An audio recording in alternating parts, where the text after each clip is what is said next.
It is his night here in KC. He was very warmly received moments ago. There's a nice bobblehead in his likeness being given out to the first 20,000 fans tonight. Good to see a smile on that man's face. The Rangers and the Royals play ball with nearly identical records tonight.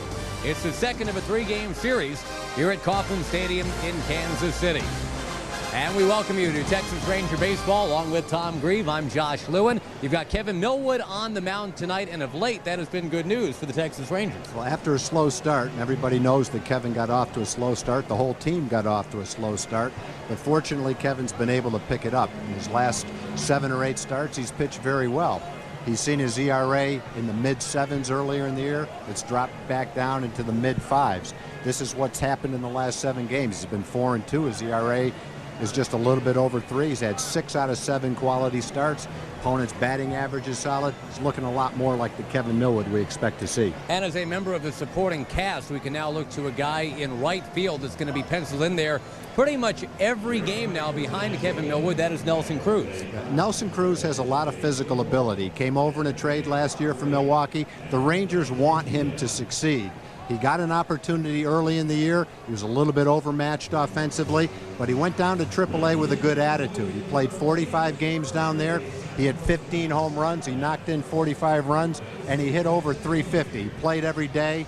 He's ready. He's altered his batting style a little bit. He feels more comfortable. He's ready for the opportunity to play in the big leagues. If he's ever going to succeed, this is when it's going to happen, because he's going to play every day from here on out. The Rangers will find out one way or the other whether this talented kid can play at the big league level or not. Native Dominican wanted to grow up to be Sammy Sosa, and that wouldn't be half bad the way Sammy's swinging the bat again of late. Home run number 604 for his career was belted out of here last night. The only Ranger run of the night. Rangers warm-up brought to you by your Texas Ford dealers. Bold moves. Ford is the best in Texas.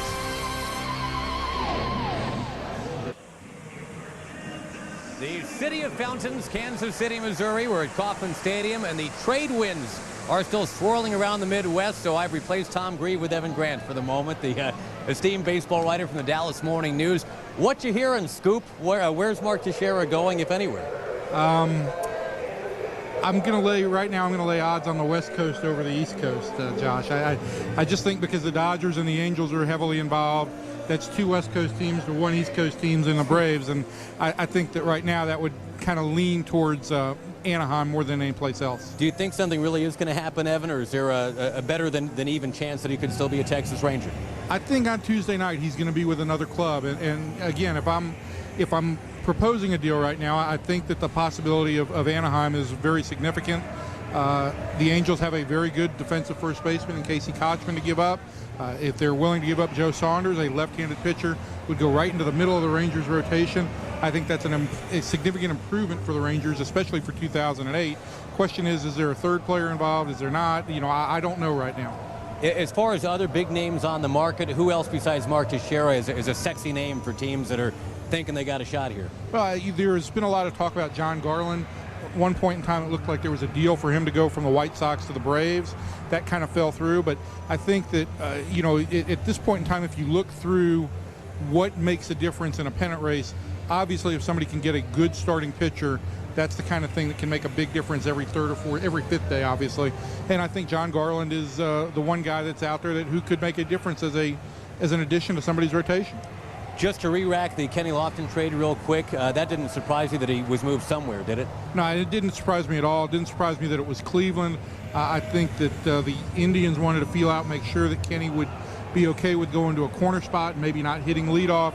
I think once they got comfortable with that, it was just a question of exchanging some names until both sides got to a point where there was a minor leaguer that they could agree on. All right, that's Evan Grant. Can you go get Tom Grieve for me, please? I'm going to go back into the Simpsons movie. I think I stepped out right of the cast of characters. So. Right on.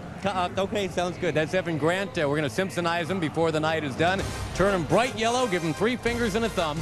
Tom Grieve is back in the booth momentarily. We're ready for baseball. The Rangers and the Royals coming up.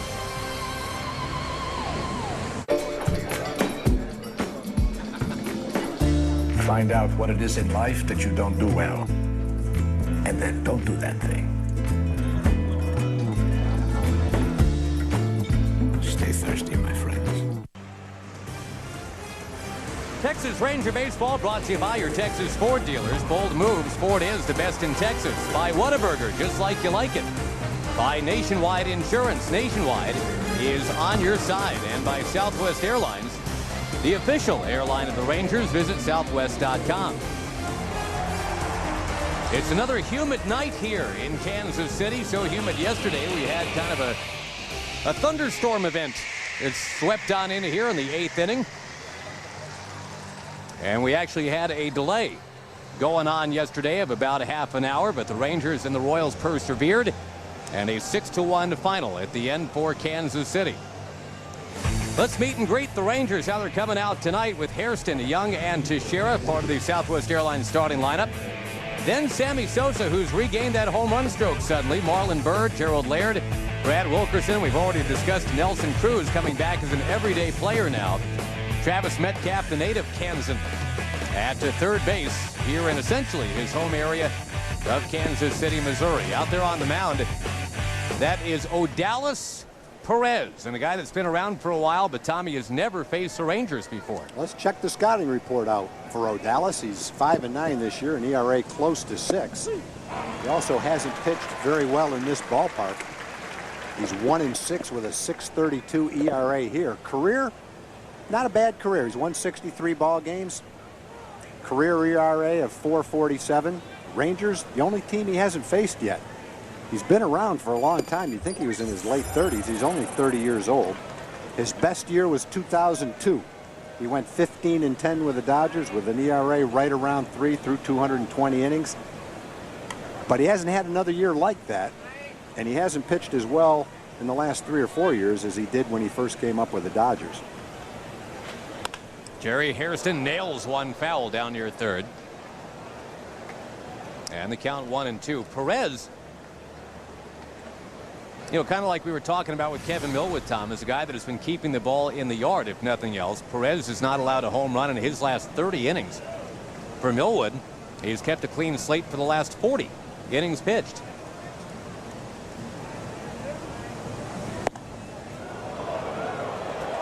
Hairston holding up. Tim Cheetah says that's the ball. It's 2-2. Kevin Millwood, last time out, I mean, I guess the good news, Tom, he had 115 pitches. That's the most he's had as a Ranger this year. But the bad news is it only bought him 5 1/3 innings of work. Yeah, he really didn't have the command within the strike zone that he had in most of his starts before that, at least over the last 6 weeks. He had good stuff. He was throwing hard, had good movement on his fastball. The other pitches were fine. Just didn't have the command within the strike zone that he had prior to that. Good news is he was throwing the ball fine. Hairston punching one in back of Grzelcyk, but the Gold Glove second baseman makes a running play to keep Jerry Hairston in kind of a cold mode here. Tag, that batting average has fallen precipitously from 240 down to 195. Besides Grzelcyk, check out Mark Teahan in right field. He used to be a third baseman, so you know he can throw. David DeJesus can run him down okay in center. Emil Brown is in left.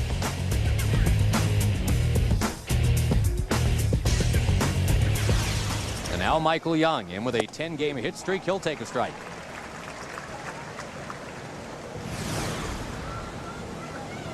Now the Rangers, we mentioned, a 6-1 loser yesterday, and the first inning was, as it has been a lot this year, problematic. Rangers were down 3 by the end of 1.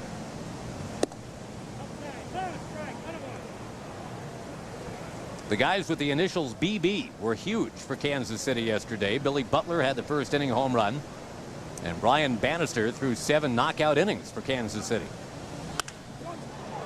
Michael Young, base hit, and he's getting close to that 300 batting average again, Tom. He's got an 11-game hitting streak now.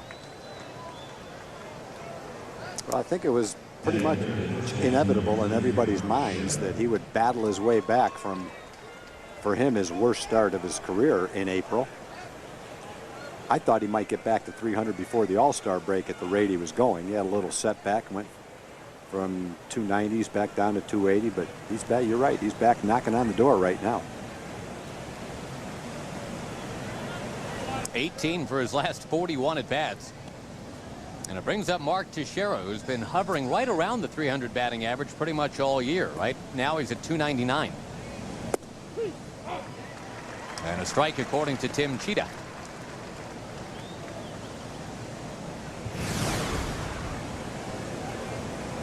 That was the first order of business, I guess, when Evan Grant, the ace reporter for the Dallas Morning News, was on with us a few moments ago. Everybody wants to know what's the latest regarding Mark Teixeira. I think Mark Teixeira wants to know what's the latest regarding Mark Teixeira. Question is, I didn't hear your interview. Did Evan have the latest? Well, you know, it's all conjecture, and it's kind of what everybody's saying right now, that there are deals out there apparently to be made, and that the Angels apparently are certainly still very interested. You can see why. Mark Teixeira pounds one into left field. The Rangers have 2 on. Evan's thinking Angels or Dodgers. If he was a betting man. I know he's not a betting man, but of course the Atlanta Braves certainly remain a possibility. And the possibility exists that Mark Teixeira is not going anywhere. Yep. Well, the interesting thing is there's 5 or 6 teams looking for players pretty hard, and there's 5 or 6 teams with pretty good players willing to listen. And so that makes it complicated. You've got a team like the Angels, team like the Braves, team like the Dodgers. They're trying to improve their team. And the Rangers aren't the only team they're talking to. So they've got complicated conversations going on with a bunch of different teams. And the Rangers, same thing. They've got players that are interesting to other teams, trying to make the best deal. If you're not comfortable with a deal, you're talking to another team, trying to see if they can offer a little bit more. And ultimately, you just have to make a decision before the trade deadline. Is this a deal that's going to make us better? And are we willing to do it? And will you pull the trigger on it? If not, finish out the season and get on with it. The Angels have had a power outage for really the last couple of months. Off speed in there to Sosa for strike 2. They did get a home run moments ago from Garrett Anderson today. That is only their 5th home run the entire month of July. And the Angels are winning their game today, 8-3 in the 8th. The thing that distinguishes Tex from other offensive players that are available is he's young compared to Jermaine Dye. He's a Gold Glove first baseman compared to Paul Konerko or someone like that. I mean, this guy is the overall package at age 27. And you're not going to. There's other guys that are good that are available, but they're not Mark Teixeira. If you want the best, then Teixeira is the guy that you're going to be interested in. There are some other good names out there. I mean, Troy Gloss and Adam Dunn and guys like that, Jermaine Dye. But you're right. I mean, in terms of who's the guy that you can really build around, who's the guy that's got a shot to go to the Hall of Fame, if he could, keeps on the kind of track that he's on right now, I think the only guy on that list would be Mark Teixeira. Well, if I'm one of those other teams, I would be happy to acquire Gloss. Really happy to acquire Adam Dunn. But I'm not giving up what it takes to get any of those players until I know I can't get Mark Teixeira. Right. That's the way I'd be thinking. Anyway. Yeah. And I'd be willing to give up a little more to get him. In Adam Dunn's case, he's got the power, he's got the on-base percentage, but he's not the defensive player that Tex is. So if you want the overall package, then I think you'd be willing to give up more to get it with Tex. And the fact that the Mariners are still breathing down the necks of the Angels right now, that might put a little bit more pressure on the Halos to make a deal. Gunning for the outside corner, didn't get it there. 2-2. I guess before we close it out, talking about the Angels, if you look at that last pitch to Sammy. That's not a strike. That's not even close to being a strike. Nah. Perez is looking in at the umpire like he wanted that pitch. No, the Angels, Tom, Bill Stoneman has taken some heat for, not making big deals at the deadline. You've got ownership that keeps telling everybody, hey, we're gonna go out and really try to win this thing. Sosa swings and misses. Anyway, we'll see. We got about 2.5 days to figure out who's going where, who's staying where. Well, I would never tell Bill Stoneman what to do because I respect him. He's a brilliant guy and he's a good baseball guy. He's not just a brilliant guy in his own right, but he was also a player. I mean, this guy is as well-rounded as a general manager could be. But in my opinion, he needs to make the trade for Mark Teixeira. And if you're John Daniels, you want to hold out for the best possible return you can, right? Absolutely. I mean, the people that say, Well, John Daniels is asking too much for his players. If I'm a Ranger fan, I'm saying good. I want him to ask for too much. I don't want him giving away my players or taking a deal just for the sake of taking a deal. I mean, to me, that's a compliment if someone says that to you. And what right does another team have to tell a team that they're asking too much for their players, that they've overvalued their players? It's ridiculous. Why would you not ask for something high-end? Absolutely, and that's just part of the negotiation. And these sources that are out there from other teams that have all the answers, they're sources for one reason, because they don't have the talent to be a general manager or to do something where their name gets mentioned in the paper. There are all these people behind the scenes that like to talk to the sports writers and get mentioned. Michael Young, by the way, you hear Tom going to get credit for a stolen base. That last pitch, we didn't see it, but Young was off and running. It looked like something was kind of busted right there. Teixeira kind of hopping around, didn't move from first. Young just took off for third. Yeah, he didn't know Michael was going to go. Michael did that on his own, and Tex can't go because if he gets a bad jump, they'll throw him out at second. Down too low. It is 1-2. Tex thought about it, but it has to be a kind of a double steal where you both know that each other is going so that the guy in first can get a jump. If you have to wait to see if the guy at second's going, then you didn't get a good enough jump, and Tex did the right thing by staying there. On the ground from Bird, smothered at third. That is a terrific play by Alex Gordon. And the Rangers come up a little short trying to get on the board first here tonight. They strand two. And the kid, Alex Gordon, taking care of Marlon Bird. Kevin Millwood on the mound when we come back.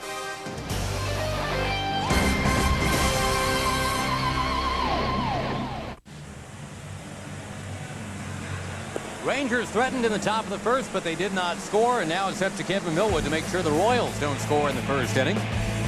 The Southwest Airlines starting lineup for the home team. David DeJesus was on base 4 times yesterday. Brings a 6-game hitting streak out there with him tonight. Grudzielanek and Tian, Butler and Glode. Then it's Alex Gordon, who just made that nice play to rob Marlon Bird a moment ago. Emil Brown, John Buck, and Tony Pena Jr. all have their opportunities tonight against Mr. Millwood. We'll check the scouting report for Kevin this season. He's 7-8. Mentioned in the pregame that his ERA had gone from the mid-7s down to the mid-5s. It's not that easy to get it down 2 runs once you get into the season, but he's been pitching well. He's had good luck here at Kauffman Stadium. 3-0 in 3 career starts here. Giving up 15 earned runs in about 45 innings. He's starting to pitch over the last 45 or 50 innings the way you expect Kevin to pitch after a bad start. He's plagued by injuries early in the year. He had hamstring injuries a couple of times, went on the disabled list. It was a little bit hard for him to get in a groove, but hamstring's okay. He's okay, and hopefully he'll have the command of his pitches tonight that you expect from him.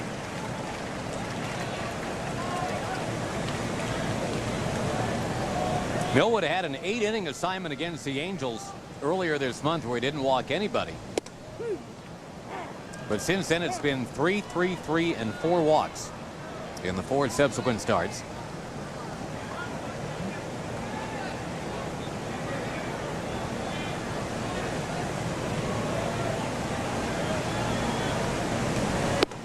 Not the most comfortable night to pitch, I wouldn't imagine, Tag. It's a humid night, 88 degrees at game time. It is. I'm really glad I wore jeans tonight. Just really comfortable sitting here. Oh, good for you. It is hot. It's hot, boy. Muggy. It is very, I mean, typically Kansas City humid. Millwood drops one in, 3-2. Love to see leadoff hitter take 3-1 to start the game, or for that matter, a lot of hitters take 3-1 in the right spot in the game, try to work a walk, make the pitcher work.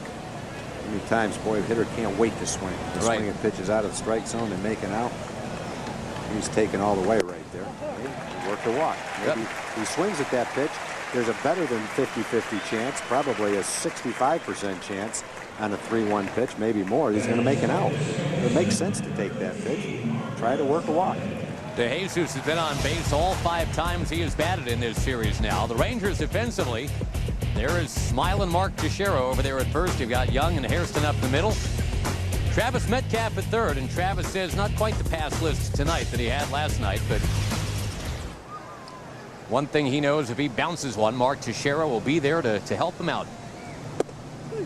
There's a strike to Grzelcyk. Tex isn't the only one reading about trade rumors regarding himself. Grzelcyk, same thing, Tom. There's a lot of talk that the Mets have some pretty serious interest in Mark Grzelcyk.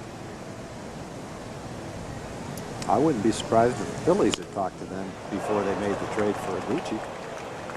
Yeah, if you didn't hear, with Chase Utley being out now probably about 4 or 5 weeks, the Phillies acting yesterday to bring in Tadahito Aguchi. And of course, the other big deal yesterday involved the Rangers. Kenny Lofton going to Cleveland, and Kenny ended up 3 for 5 in his return to Cleveland yesterday. Not a surprise the way he'd been swinging the bat for the Rangers. I just got to think, with all the teams looking and all the teams selling, there's got to be some activity the next few days. Not necessarily Ranger activity, but throughout baseball, it just seems like where there's smoke, there's got to be a little bit of fire. Yeah, you know, and I've heard, and I'm sure you've heard too and read, Tag, that, you know, there's a lot of people weighing in saying, boy, it looks like kind of a quiet market. I'm not buying it. I don't think so. It might end up being that way, but I don't see it right now. I see a lot of deals that make sense to both teams.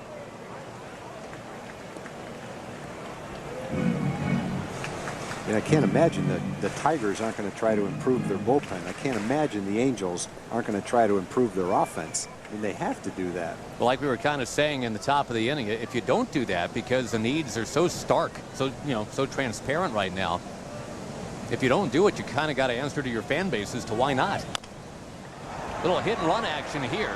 Hairston, quick little shovel pass underhand to get Grzelcyk. Works like a sacrifice. Teams, it's a fine balance. You hate to give up talent, young prospects. That's what it's all about.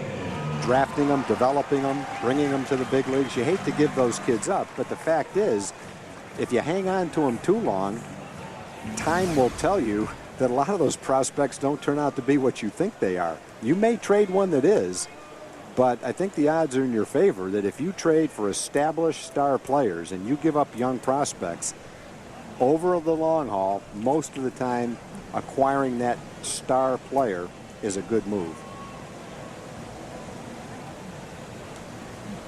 And if you're not winning, and you're always a contender, and you're always counting on the young kids, and you're telling your fans you're going to win, but you're not winning, yeah, it's kind of then hollow, maybe you're not going out and doing what you had to do. I think there's a lot more pressure on a GM, you know, when you're kind of past the cusp and it's looking like you're already a contender. I mean, right now there's a lot of teams kind of 500-ish. Nice pick by Laird right there. And if you do, you can say, well, hey, we're going for it. If you don't, you can say, well, you know, it just didn't, we read the tea leaves, it didn't look right, and you know, people kind of leave you alone, I think, if you're at 500. But you're right. I mean, there's teams like the Angels, the Indians, the Tigers that, you know, they don't want to just finish with a winning record. They want to go to the World Series. The hard ones are the teams that are about 4 games out, and deep down inside you wonder if you're good enough to catch that first place team. Seattle would be one of those teams. Maybe Colorado's one of those teams. And you say to yourself, boy, we really need a starter, a closer, a 4th place hitter, and you've got one that's available, and you say, boy, but we've got to give up the crown jewels to get them. Well, let's go for it. And then you find out you weren't good enough, and you end up farther behind than when you started, and you've given up the young players. That's the dilemma that teams that are trying to make a trade to win face, because you've got 2 months to go. The trade deadline is 2/3 of the way through the season. A lot of teams aren't sure if they're a contender right now. If you're 5 games out and you win 10 straight after the trade deadline, you're a contender. You lose 7 out of 10, you're not, but you don't know right now. So that's why there's a lot of talking and not much action right now. Teams are waiting right to the end to try to pull the trigger to decide exactly what they are. Tian was swinging 3-0, and maybe he's thinking, well, I got what I deserved. I just fouled one off my foot.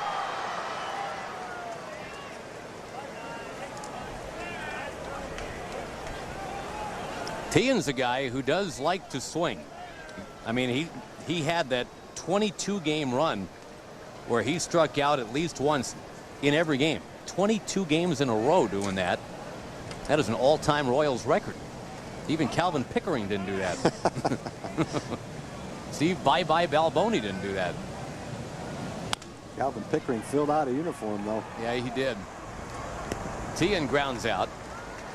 And, you know, on that subject, Tom, the next guy coming up, Billy Butler. I think the Royals, whether it's Calvin Pickering or Balboni or Ryan Shealy or this guy, I mean, they're really good at going out and finding just brick house guys to do the first base DH thing.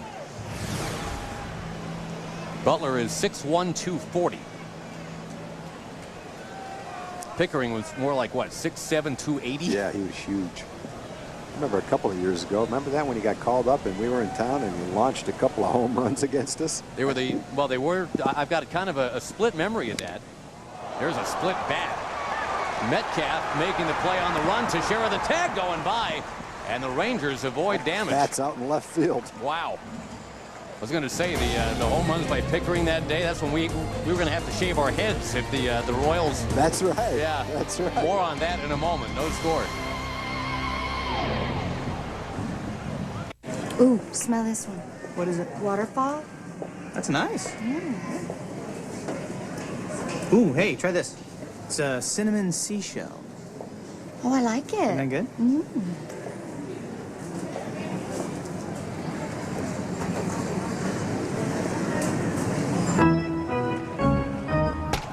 Another perfect day at the park.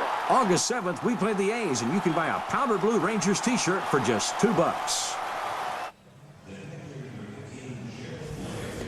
It is now a hot ticket time from now until the middle of the third inning. Tickets in the Fox box are $10 for the games against these very Kansas City Royals, September 3rd through the 5th. Normally, that's a $23 ticket. If you call right now, you get it for $10.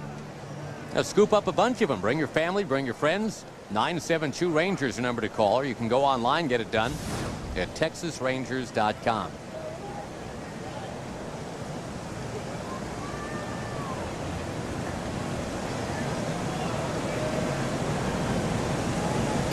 A scoreless first inning, and now here we go into the top of the second. Gerald Laird swings right away, pops it way up there.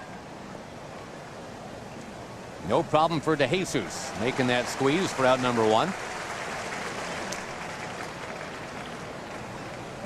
The mugginess of the day today, Tag, did not prevent y'all from going out and hitting the golf ball. No, it didn't. It definitely did not prevent us from doing that. In fact, as early as we went today, it wasn't too bad. And once it got around noontime, though, it was heating up pretty well. You missed the air-conditioned comfort of the Simpsons movie today. How was it? Hitting the golf ball. It was as expected. If you love the show, you'll love the movie. That's my Gene Shalit. Was it better? Was it better than one of the TV shows, or was it just an extended TV show? It was, yeah. It was kind of like a high def, even better done version of the TV show. So were you happy with it? I was very happy. I mean, a funny joke's a funny joke. Was Kobe happy with it? Kobe was very happy with it. Said it's the best movie he ever saw. Well, that's all that matters. Ever. Then. I don't even care what you thought. If that's what Kobe thought, that's good enough for me. Director Dave liked it too, so we're all good. Dave is in my ear saying that I'm underselling it. Okay. That it was that good. I mean, it was all right. Kind of the Casablanca of the animated comedies. Wilkerson, base hit in right center field. The Rangers get a one-out base runner. Was it packed? You know what? It was not packed. I went online last night and pre-ordered tickets because I thought it would be packed. There were, what do you figure, Dave, about 30 people in the movie theater? Oh, wow. Dave says yes. You picked the right time to go then. Nice day in Kansas City today. For everybody. You got to golf. I got to see The Simpsons. Well, doesn't get much better than that for me, and I'm glad you feel the same way. Here's the return of Nelson Cruz officially to the Ranger lineup. And the one modification you'll notice right off the bat with Nelly here, Tom, it's a more open stance that he returns with. Well, he said the first thing he did when he got down to Oklahoma City was open up his stance. I don't know whether it was his idea or Mike Bullinger's idea, whoever's idea it was. Seems like it's worked pretty well. Yeah, it's working. That ball is drilled to left field. Welcome back, Nelly Cruz. Man, did he hit that thing. It's 2-0. Well, he stays hot. That ball was hit so hard it made 2 baseballs. It multiplied.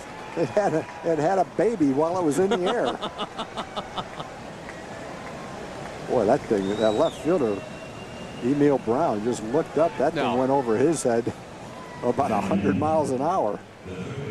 Spontaneous regeneration happening right here in Kansas City. That Two-run did not shot. take long. Wow.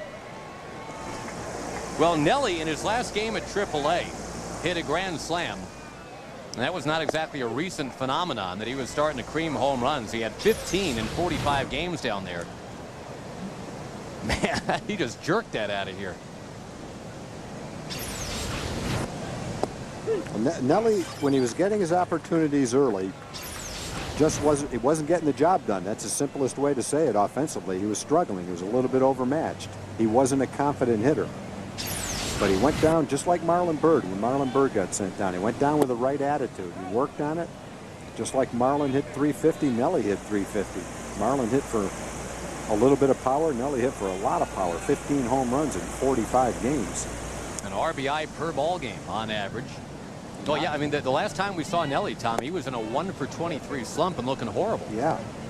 But now he comes back with confidence. And even though it's AAA, you play like that down there, you do gain confidence that you can hit. Now he also has the confidence he's going to be in there every day. Not going to be spotted against certain pitchers. He's going to be playing every day. Metcalf still hitless here in his home ballpark. He grew up about an hour and a half from here. Big-time Royals fan growing up. He's out. And Hairston comes up next. Well, you know, the one thing I think you do say about Nelly Cruz getting it right now, Tag. I mean, first of all, you're hoping that it's not just a flash in the pan. He's got to sustain it. But, you know, because he's such a likable guy, because he works so hard, you kind of say good for Nelly. He's a good guy getting what's coming to him. And he's got good skills in the outfield, too. He can run. He's got an excellent arm. He's not just a hitter. He's not a guy you say, well, maybe he can DH for us. He can play right field. He's got good skills out there, and he'll get better. His instincts, you know, I think they'll improve as he plays a little bit more.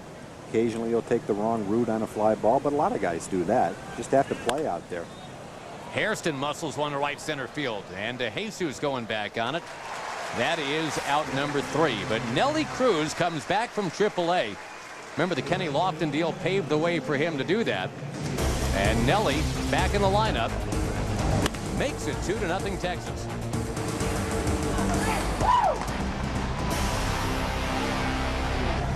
I love coming to Sonic at night and getting these cookie dough blasts. I love these little bits of cookie dough. I can't believe how many people are here tonight. Oh, hey, it's our neighbors, the Harringtons. Hey, Hi. how's it going? Oh, it is not nice to see them. At all. Why don't you clean up your yard?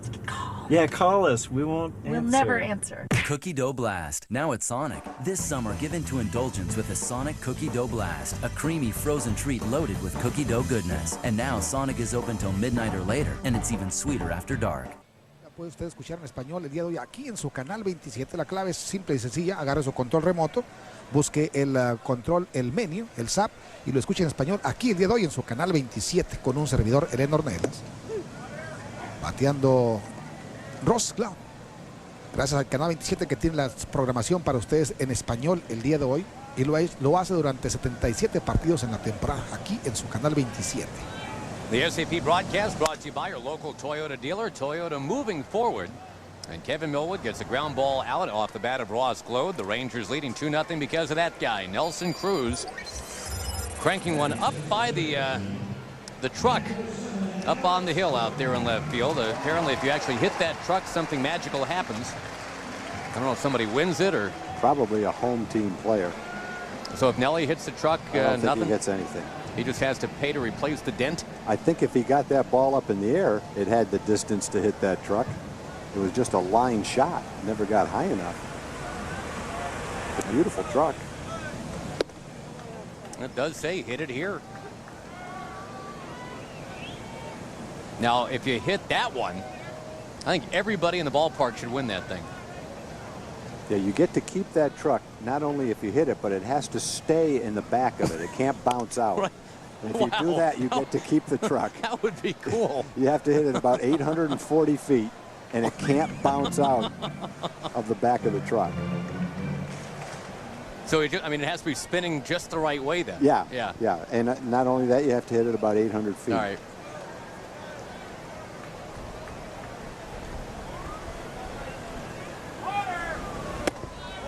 A check swing, 2-1 the count here to Gordon. I think anyone that lands in the fountains though here, that's plenty. It's fun to come out here, watch batting practice, and just see if anybody can get a ball wet.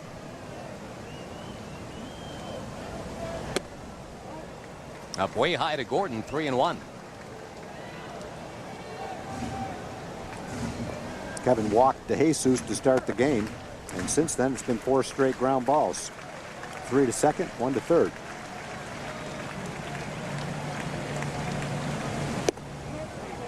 On appeal, that is a swing. Gordon doesn't know it. No, he's taking off his shin protector. His bat's in the on-deck circle. Oops. Well, he and Rob Drake will have something to talk about when Gordon's down there playing third base in half an inning. He was so sure. Best thing Gordon can say to him is, hey, sorry, man, if I showed you up, I didn't mean it. And they got it. And as it turns out,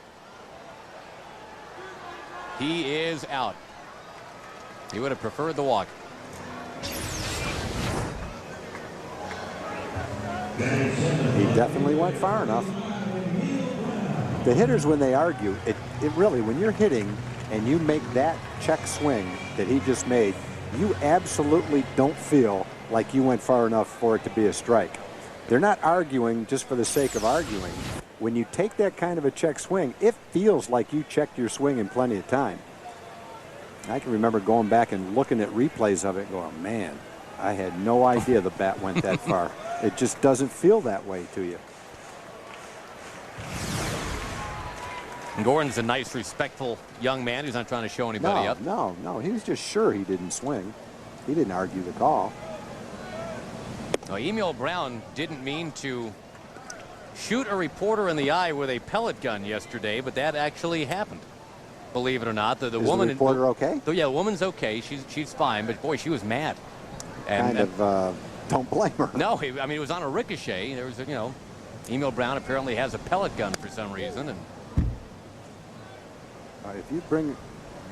if you bring a pellet gun to the ballpark and have it in the clubhouse, you're not a very bright person. That's all I can say. And then if you're shooting it in the clubhouse, I mean, Doug Rader used to tee off golf balls and like they'd ricochet around the room, but he was a little bit crazy. I don't think Emil's crazy. No, he is very apologetic. I know that. He's going to hammer this one to left field. And that's going to be off the wall for Wilkerson to handle. A double for Emil Brown. He hasn't been getting a lot of those this year. He had 41 last year. That is only his 8th this year and his first in 25 games, believe it or not.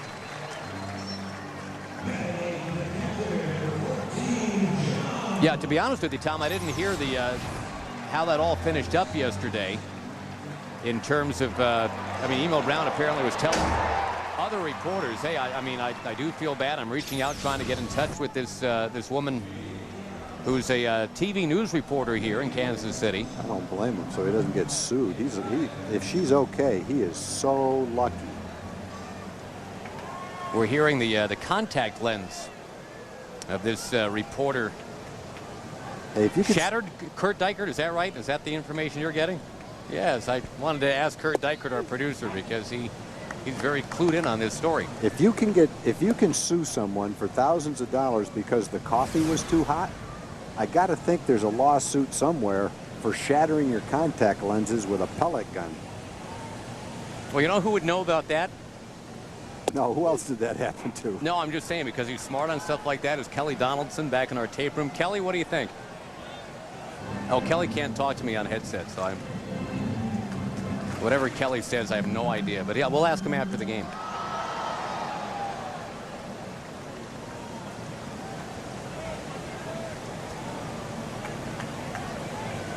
I don't mean to suggest that Kelly has been sued.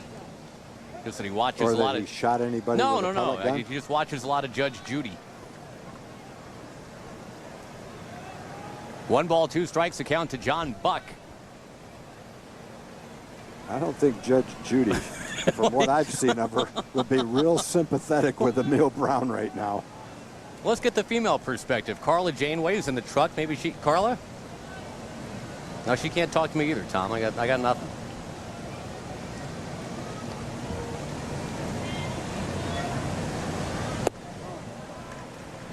Down too low, 2-2.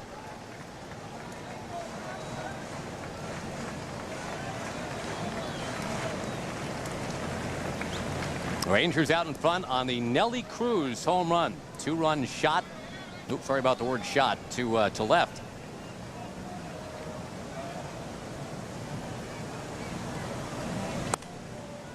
That is carved back into the crowd. Good crowd here tonight for Steve Busby bobblehead night tonight, Tag. And they were lined up all the way around the stadium right before game time, coming in to get their bobbleheads. And then Buzz was signing autographs on top of the Royals dugout for about 45 minutes. And there's the incredibly beautiful Busby family. Boy, he's got some great looking kids. Wife Pam has something to do with that as well. There's Pam in the black.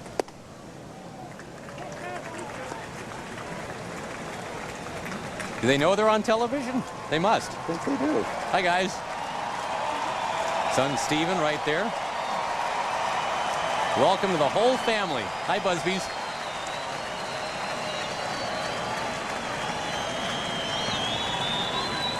On 3-2, here it comes. And this is going to be a base hit. Nelson Cruz is up with it. He'll step, he'll fire. Too late. It's 2-1. Well, that was a great throw. If he could have gotten rid of it a little bit quicker, they had a shot. But Emil Brown runs pretty well.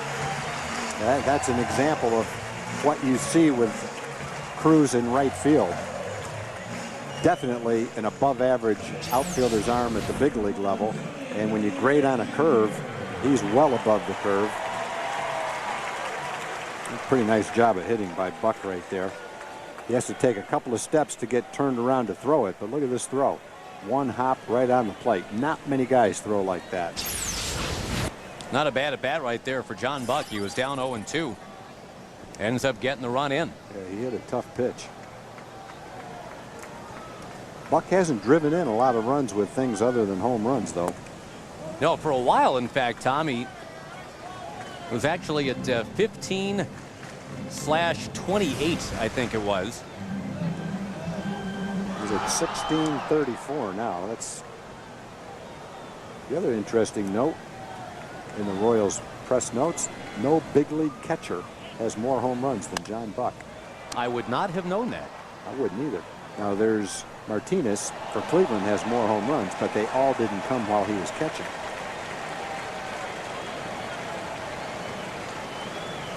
On that initial subject as well, Tag, you know, RBIs became an official stat in 1920. Since then, only 4 players have had at least 10 homers and failed to have at least twice as many runs batted in. And Buck has a shot to be the 5th. He had Chris Duncan do it last year. He had 22 home runs, 43 runs batted in. That's really tough to do. You drive yourself in more than you drive other people in. Kevin Moss did that in 1990. Barry Bonds did it the year he hit 73 home runs. He only had 137 runs batted in. Look at that one. Just like the John Buck base hit, Nelly Cruz up with another one. It is now 2 on and 2 out. And yes, we are on the Bonds watch tonight. He hit number 754 yesterday.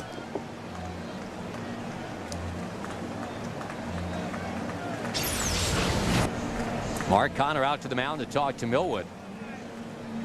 The Giants taking on the Marlins tonight.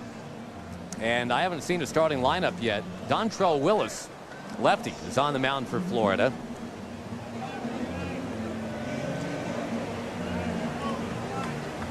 Got some finals from the National League in today.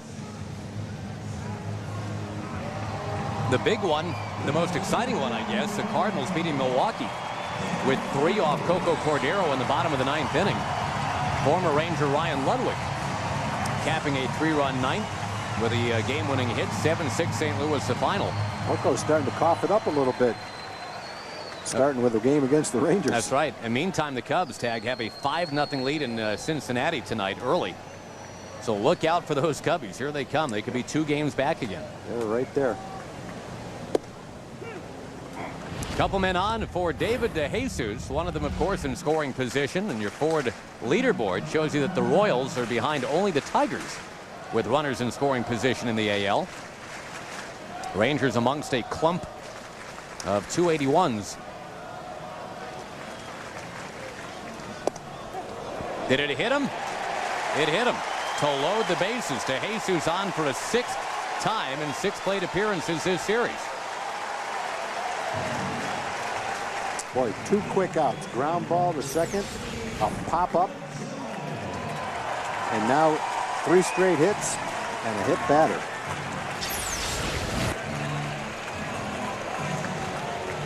One thing the Royals do well, for whatever reason, Tom, they absorb baseballs. They get hit by pitches more than anybody else. Why that is, I do not know, but has 62 HBPs. Brings up the hottest Royal hitter, Mark Grudzielanek.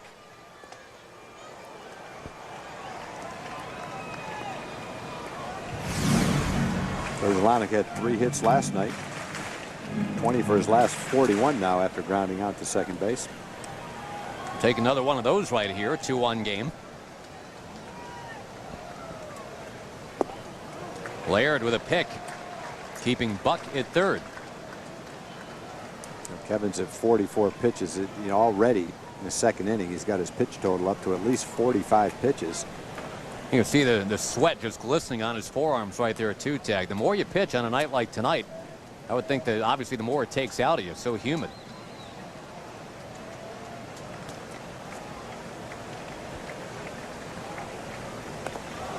A check swing hit the bat and not Grudzielanek. That's good. 1-2.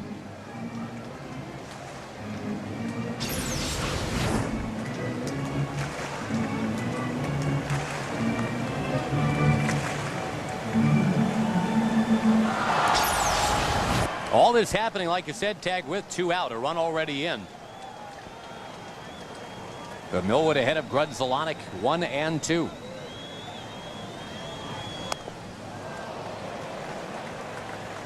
Fooled him with a curveball and ticked it right off the end of the bat.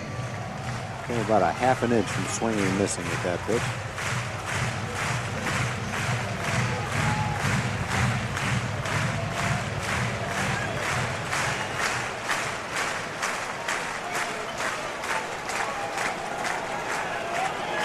The El Paso native, Grudzielanek. Tough guy to walk. Always has been. Only a dozen of them this year.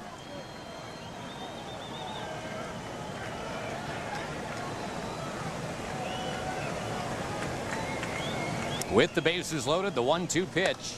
Tagged foul. A 30-pitch inning for Millwood. They had a couple of outs. What was it? 5 or 6 pitches in. Yeah. 2 up, 2 down. Looks like a nice, quick, neat inning for him.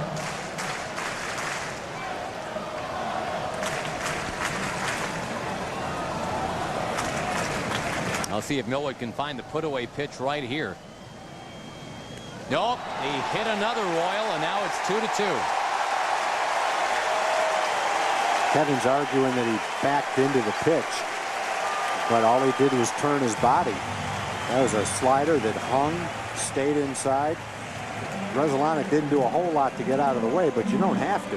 You can't lean in and get hit on purpose, but you can stand your ground and take it.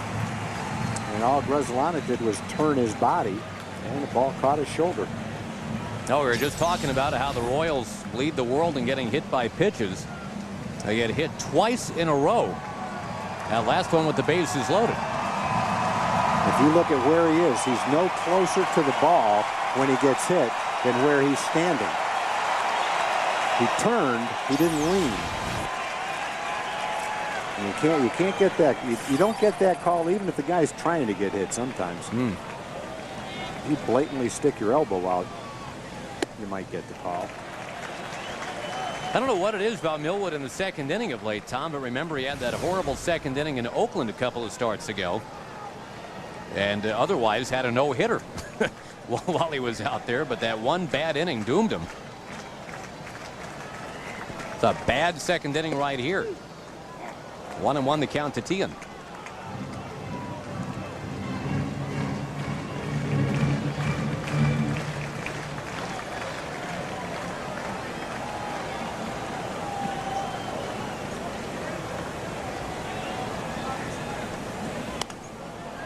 Looped foul. Tian has power, but it hasn't really been on display yet this year. In with 5 home runs this season. He had 18 last year, a couple of them against the Rangers.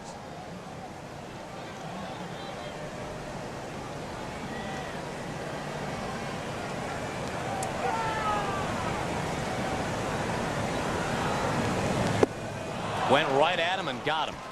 The Royals leave him loaded, but they score twice.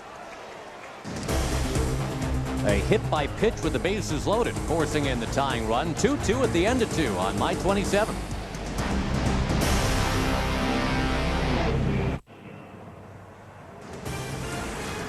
Texas Ranger Baseball brought to you by Dodge, your Texas truck stop, and by Nationwide Insurance. Nationwide is on your side.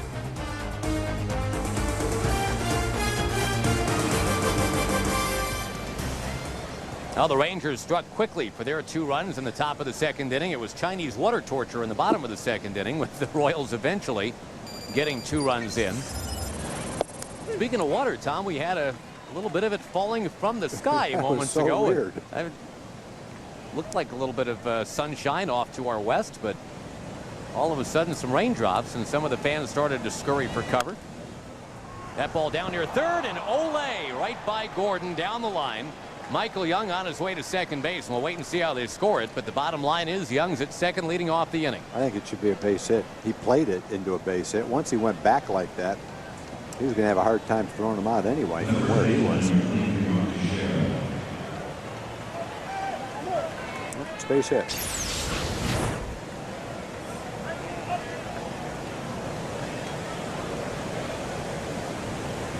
That makes Michael Young 2 for 2, and that makes Michael Young a 300 hitter, there Mr. Greaves. Having been at 192 on May 3rd. A few years ago, Derek Jeter was at 189 on May 3rd, and he ended up, I think, something like 8th in the league in hitting that year. Mark Teixeira also above 300 now with a first inning single.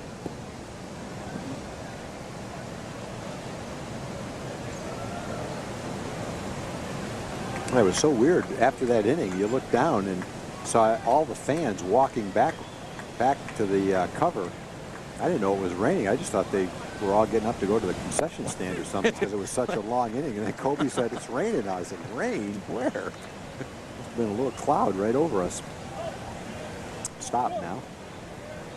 8-year-olds see things that we don't, Tag. Well, Shirley's not sure the rain has stopped yet. Not taking any chances. Mark Teixeira lifting it towards left center field. But there's De Jesus. He's got the range. He's got the ball.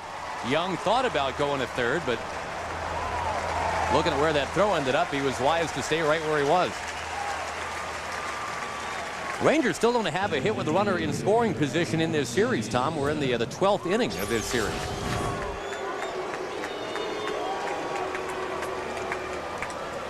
I think as a base runner, you want to make the outfielder make a throw. 99 times out of 100, it's a harmless play, but occasionally the ball will kick off a fielder, you make a wild throw, and you get the extra base. You might as well at least make the attempt to make him throw the ball, even if you have no intention of going.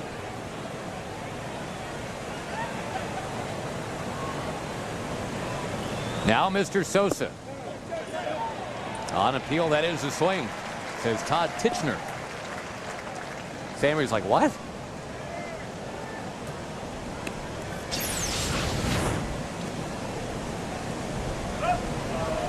a strike.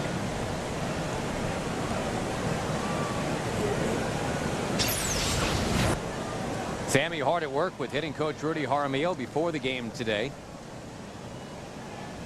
One of the first Rangers to get to the ballpark for this, so 1 hour earlier than normal game tonight. Chop past the mound. Boy, Grzelcyk positioned pretty well on Sammy Sosa. Young goes to third, and the inning left to Marlon Byrd.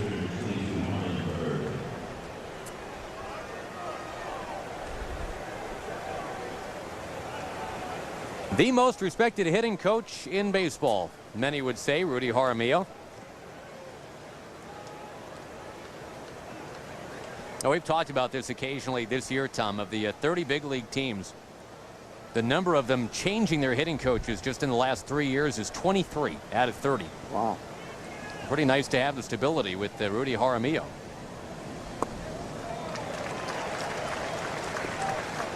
The Rangers had to have been silently glad that the Mets gave their manager's job to Willie Randolph a couple of years ago. Rudy was one of the other finalists for that gig.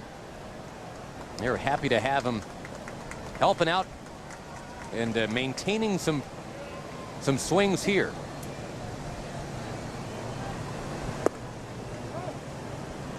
I think in many ways Rudy's coaching philosophy, Tom, is the same as his general life philosophy, which is just work hard, speak in simple, direct terms, be loyal, never count out an underdog.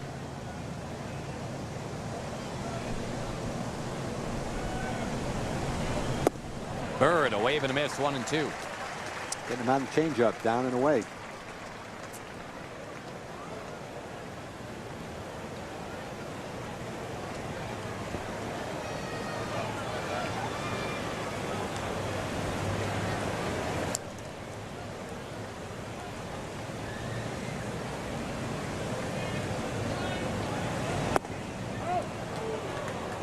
Two and two now from the lefty Odalis Perez. You mentioned Tommy turned 30 earlier this year. The guy that came up originally with the Braves, and the Dodgers got him, and he had some pretty good years for the Dodgers. A 15-win ERA of 3 season in 2002. That's the one year he went to the All-Star game, the year that it ended in that 7-7 deadlock in Milwaukee. Floated foul by Byrd, still 2-2.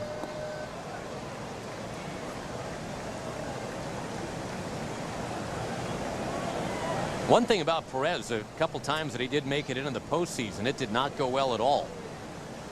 For the Braves, he got into one game in '98, gave up 5 hits in a third of an inning, and walked 2 in the Braves-Padres series.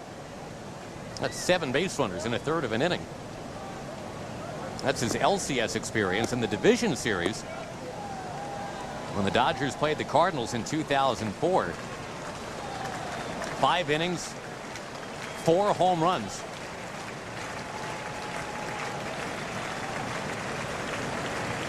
But don't fret, he will not be going to the playoffs this year, not with the Kansas City Royals.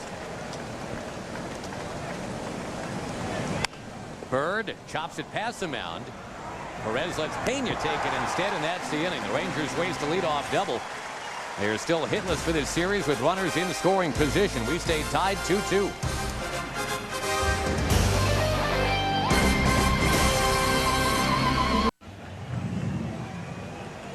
2-2 tie, and this copyrighted telecast is presented by authority of the Texas Rangers, may not be reproduced or retransmitted in any form, and the accounts and descriptions of this game may not be disseminated without the express written consent of the Texas Rangers Baseball Club.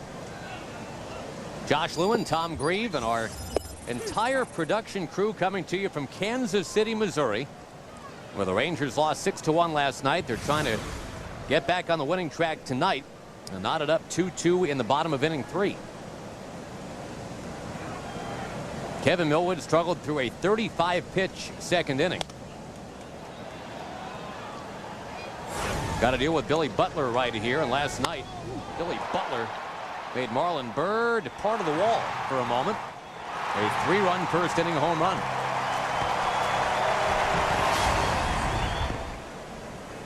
That looked pretty scary when Marlon hit the wall, but The wall is probably in worse shape than Marlin now.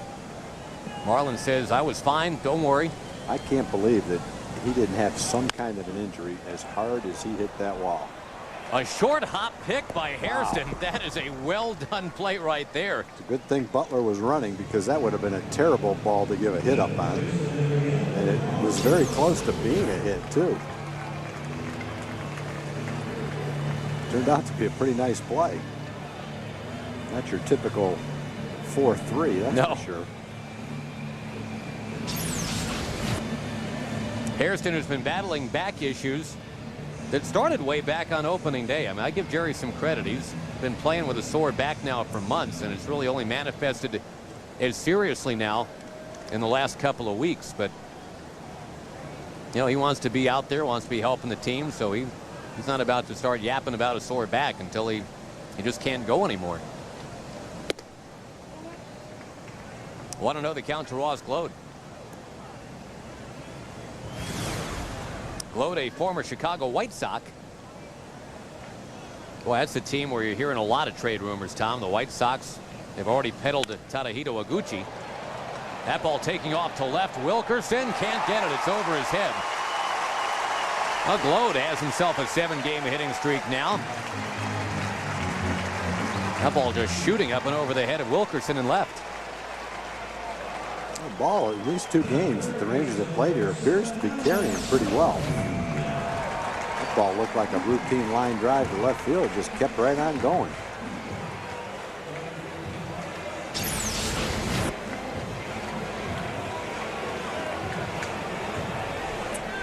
Glode's a guy that hit .327 last year with the White Sox, but he had only 156 ABs. Now the guy they think the world of. This is young Alex Gordon.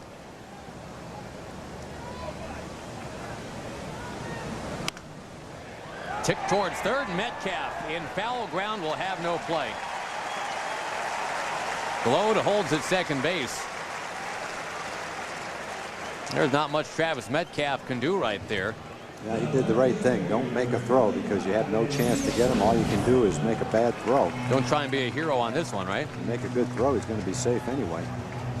Hit that ball right off the end of the bat. Off-speed pitch. He was way out in front of it. One of those cue shots. Unfortunately, it stayed fair. Rob Drake trying to duck out of the way just in case Travis decides to throw. Fooled him on the pitch. He ended up with a base hit. Alex Gordon, the title of his biography, Tom, is going to have to be Great Expectations, because if he's not George Brett Part 2, there's going to be an awful lot of disappointed people in Metro Kansas City. Well, he can be pretty good and not be George Brett, too. That's too bad. Yeah. But, I mean, you know, all the hype, overdrive on the hype regarding Alex Gordon. You know, everybody kept saying, just wait till Alex Gordon gets here. That's a lot of pressure to put on a kid who's 21. No doubt.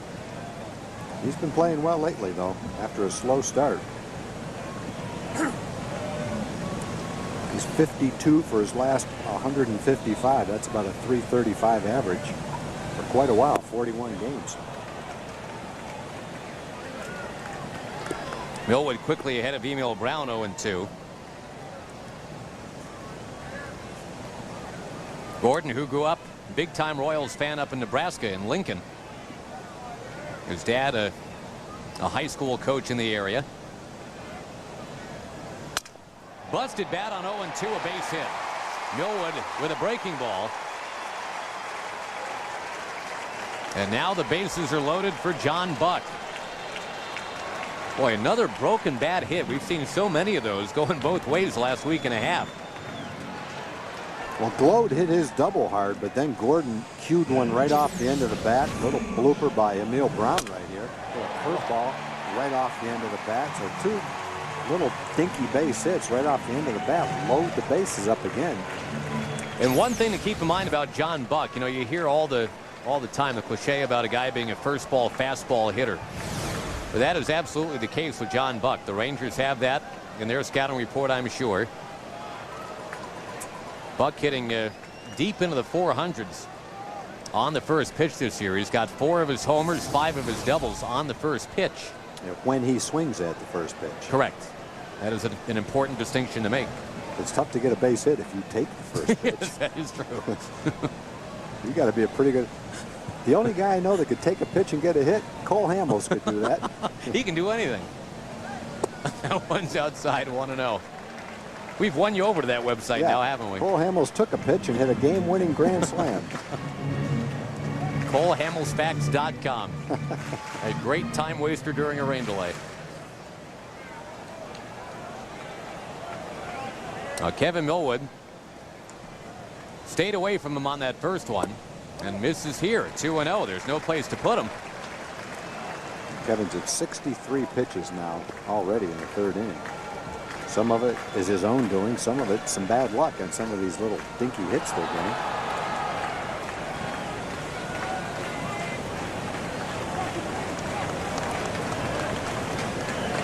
Buck moves fairly well for a catcher, but at bottom he's still a catcher. Big burly guy. And if Millwood can get him to hit the ball on the ground, you got a shot to turn 2, get out of the inning.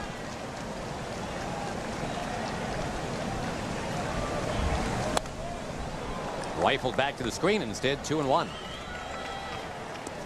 We've already seen 11 hits in this ball game, and we also saw the back-to-back hit batsman from Millwood last inning. Gosh, we have a Ranger fan in town. Heather from Flower Mound, Texas is here. She wants to say hello to Ron, Melanie, and John Newton back home.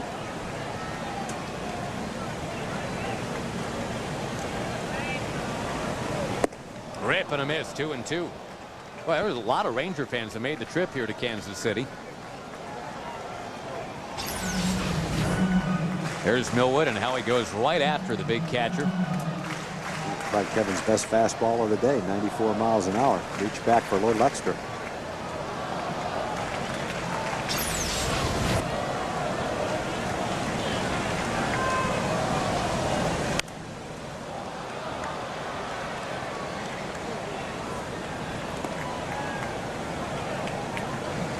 It appears that little rain shower from about 15 minutes ago, Tom, was either a figment of our imagination or it's no longer an issue. We look out of our press box window. We're looking at blue skies, but we're told there is still rain in the area. That's behind us. That's right. It's going to stay there. No rain delays. Had a 37-minute rain delay yesterday.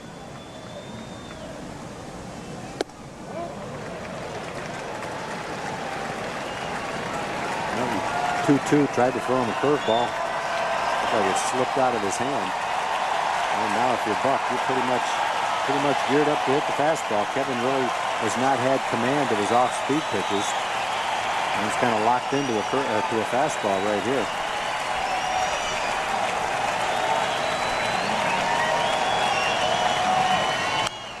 In on him and punched foul back towards the press box.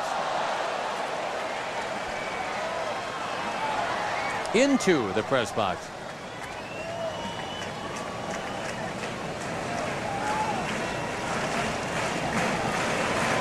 Well, the pitch count again, Tag, as it was last time out for Millwood, is developing into an issue in this start tonight. This is now an 8-pitch at bat with Buck. And he hammers it into left. 1 run is in. Gordon runs through a stop sign. Metcalf with a throw back, safe. Well, that's about as long as you can wait as a third base coach to put the stop sign on. Brad made a nice throw in. Would have had him at the plate, and he also hit the cutoff man who cut it and almost got him getting back to third base. Brian Poldberg, the third base coach.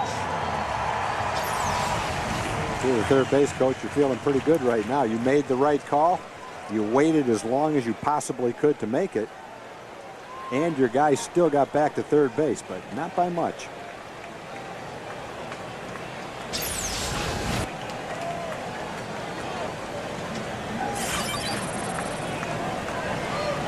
Bases still loaded. Tony Pena Jr., the batter, and he goes after the first one. This is a guy that is extremely difficult to walk. In fact, at one point this year, 244 trips to the plate in a row without drawing a walk. positively Sean Dunston-ish.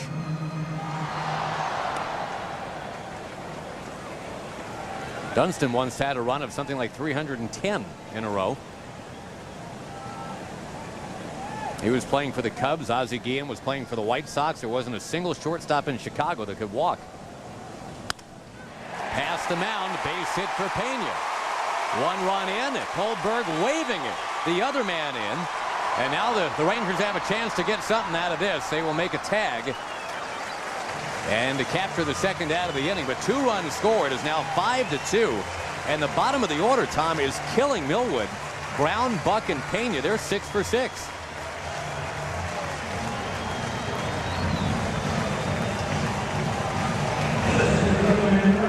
Willie Ayer getting ready in the bullpen. That just had way too much of the plate, and Pena just bangs it up the middle. This is a disappointing outing for Kevin. The Rangers had just won 4 straight against Seattle. They had a bad game last night, first game of the series. You got your ace on the mound. You score quickly, you get a 2-run homer. And, you know, Kevin's at 71 pitches in the 3rd inning. It's just not what you expect from Kevin and not what he needs to deliver as the staff ace. On this, the 13-year anniversary of Kenny Rogers' perfect game. This has been anything but for Kevin Millwood. 8 hits already. He's hit 2 batters, and he walked the very first man he faced tonight, this guy, David DeJesus.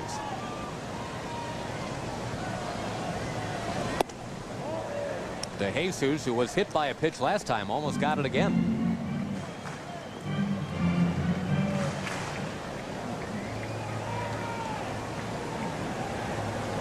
And it's disturbing, too, because it really appeared that Millwood was getting it right. You know, I mean, he had that 8-inning game that we talked about against the Angels.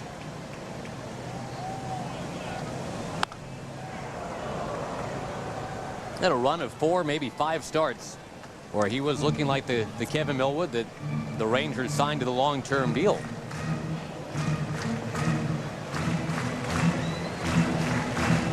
Last 2 starts, so that's not been this Kevin Millwood.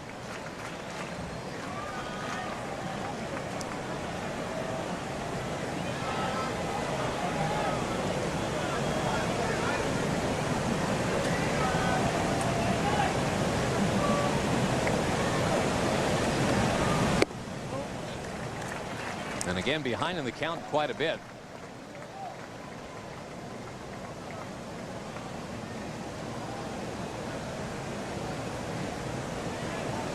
Kevin won the ERA title just a couple of years ago with the Indians, beating out Johan Santana on the last weekend.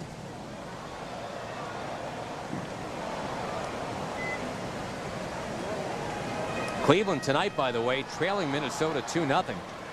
That game is in Cleveland and in the 5th inning. And that is Santana on the mound for Minnesota tonight.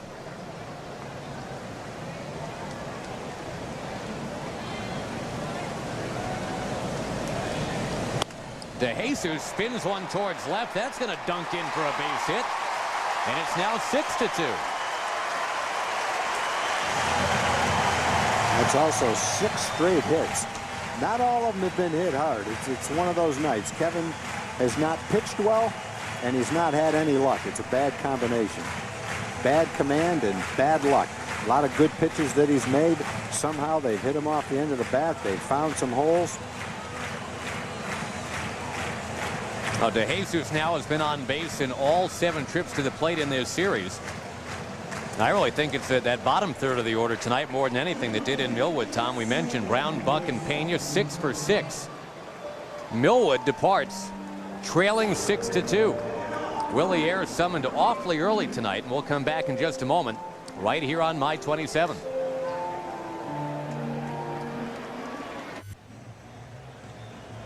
Well, after 1 inning tonight, it looked like this could be the good to Kevin Millwood, perhaps. He did walk the leadoff man, but he got 3 ground ball outs. Only needed 17 pitches in that first inning. But, boy, 35 pitches in the second inning, 25 so far here in the third. And he departs having allowed 6 runs on 9 hits in just 2 2/3 innings, Tom. And now the Rangers have to summon Willie Ayer awfully early. In the second inning, 5 straight batters got on base. This inning, 6 straight. got on base. In the second inning, he retired the first 2 hitters. This inning, he retired the first hitter, but then ran into problems in both innings. Air to face the suddenly very hot Mark Grudzielanek, and there goes the Grudzielanek bat on a 5-4 fielder's choice. 1 pitch, 1 shattered bat, and the end of the inning. But the Royals break a 2-2 tie, scoring 4 times. We'll be back in just a moment.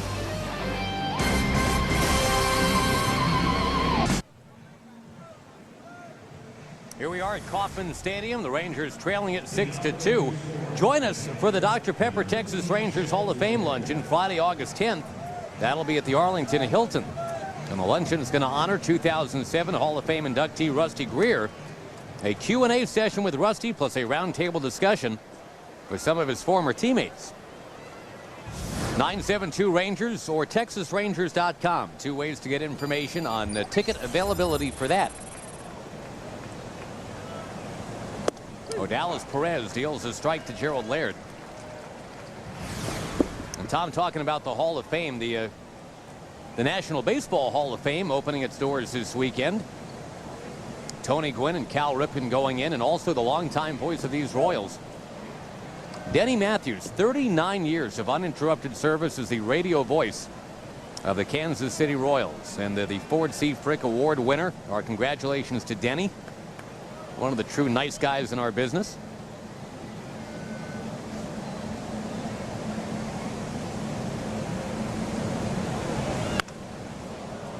Laird socking it to left center field. That is going to get up the alley, and the Rangers need that, trying to get back in this ball game.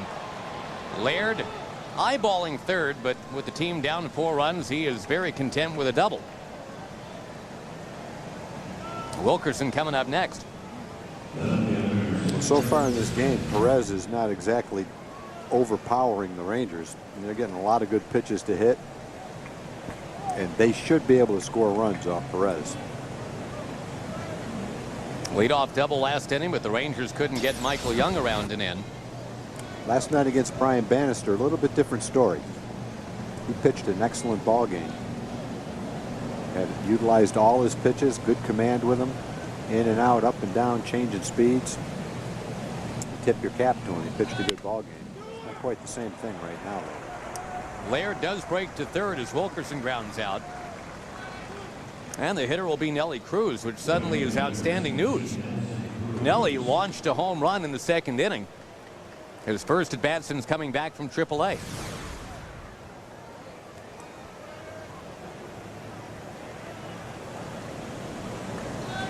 Well, the way Nelly's hitting is kind of a, more and more hitters hit like this. You start with an open stance, and as the pitch comes, you close your stance a little bit. Texas hitting like that.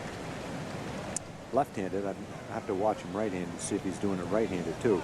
And I think the feeling is, if you start open like that, you face the pitcher and see the ball a little bit better, and then you close your stance to be in a hitting position. You can't hit, you can't swing the bat from that position. You have to come back to the position with your foot more square to the pitcher.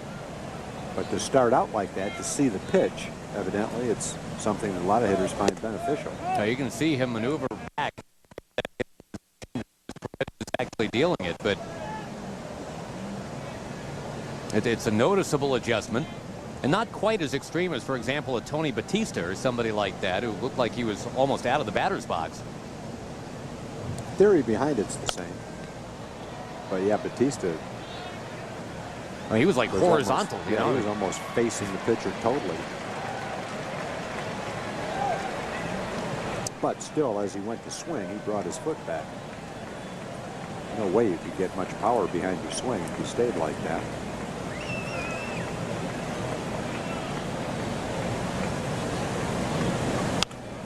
Reaching out for that one. That's going to get him his third RBI of the night. Little ground out to second base. And yeah, it's a start. But boy, the Rangers, Tom, here they are in their 13th inning in Kansas City. They still don't have a hit with a runner in scoring position. 0 for 7 tonight.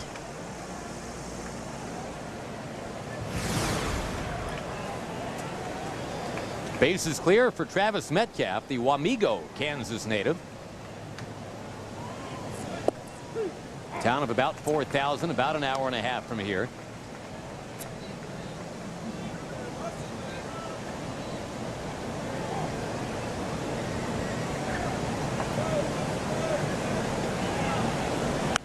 Line to foul. Wow, he turned on that, didn't he?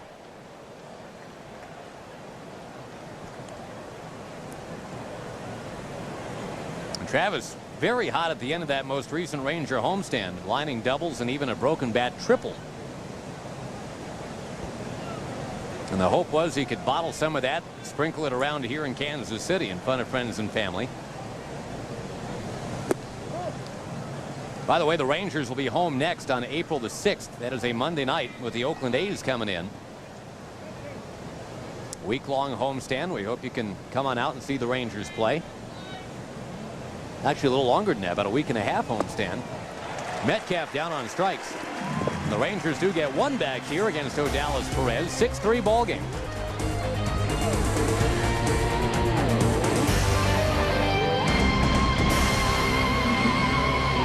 It's about nothing. I think you may have something here. Seinfeld weeknights on My 27. Kansas City with 2 in the second and 4 in the third, leading 6-3. What's on the menu is presented by Pizza Hut. Fast and easy to order online at pizzahut.com. Leo Nunez coming up from AAA Omaha to start tomorrow for the KC Royals. Cam Lowe will be his mound opponent. Then the Rangers head to Cleveland for a little bit. The game tomorrow is on KDFW Fox 4 in the Metroplex. Thanks for joining us tonight here on My 27. Josh Lewin and Tom Grieve with you from muggy Kansas City. Kevin Millwood was knocked out after 2 2/3 tonight. 9 hits, 6 runs. And now it is Willie Air. He threw one pitch to get out of things in the bottom of the third inning.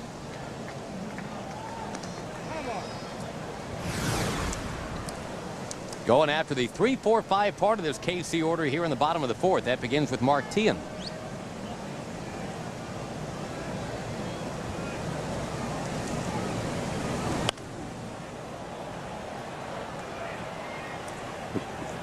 Teahan struck out 92 times in the season, which is about 5th or 6th in the league for most strikeouts.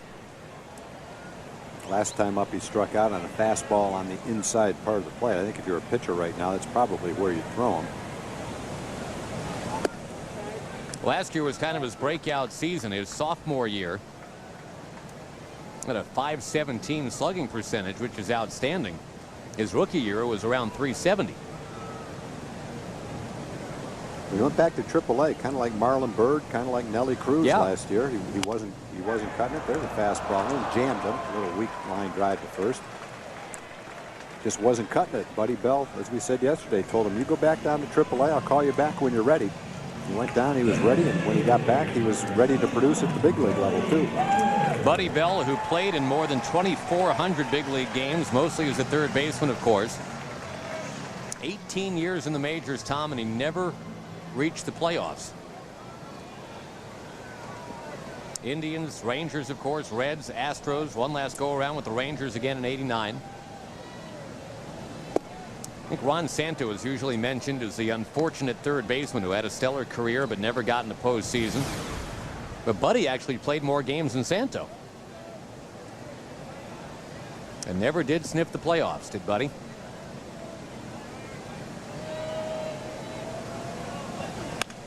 Butler pegs it into right, has a one-strike base hit. The guy that had the 3-run homer yesterday, it's his first hit tonight. They got some guys on this team, Tom, where if you look at their minor league numbers, you know, I mean, when you try to sell the Royals fans on, hey, help is coming, you can point to some batting averages, and it looks like that might be right. I mean, Billy Butler's a career .344 hitter in the minor leagues. And you talked last night about the year that Gordon had in AA last year. He's certainly got the credentials too. Both of them high draft choices, highly touted to begin with.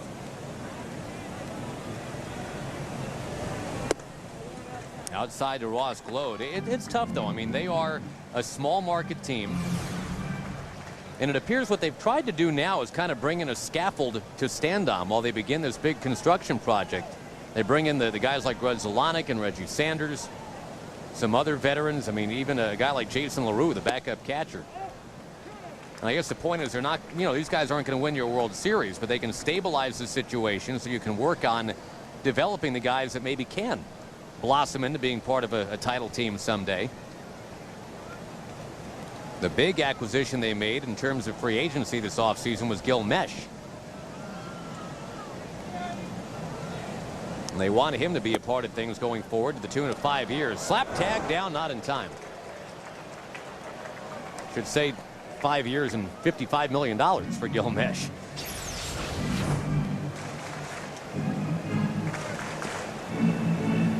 Texas, a left-hand throwing first baseman. He had a shot right there. If he could have slapped the tag down with his right arm instead of his left arm.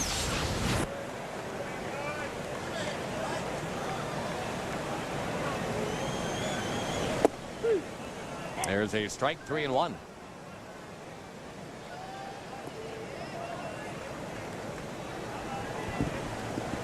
Now the Royals have scored 6 back-to-back ball games now.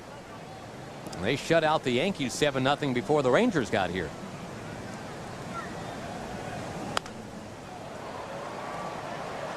Up in the air from Glode and tracked by Wilkerson near the line. And that does bring up the real linchpin of the rebuilding project. That is Alex Gordon. First player in history to win Baseball America's College Player of the Year and then Minor League Player of the Year consecutive seasons.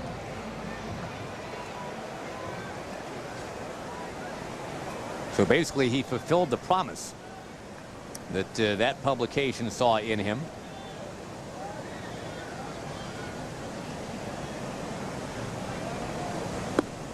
Had the Nebraska Cornhuskers in the College World Series in 2005. And the highest draft pick out of Nebraska since Darren Erstad was taken first overall. That was a dozen years ago.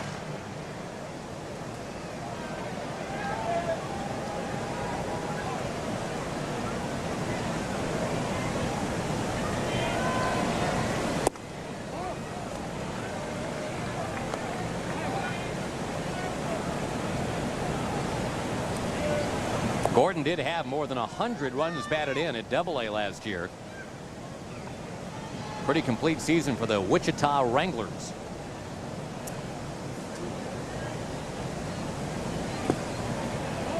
Did you play in Wichita ever, Tag? I played against Wichita. I never played for Wichita. Did they have that stadium then that had the half AstroTurf and the half grass? I can't remember if it was half then back in the early 70s or not. I can't remember if it was half AstroTurf. I don't think it was way back in 70 or 71 when I would have played. I was playing in Denver then. They were in the American Association. I don't think it did. That's an odd configuration.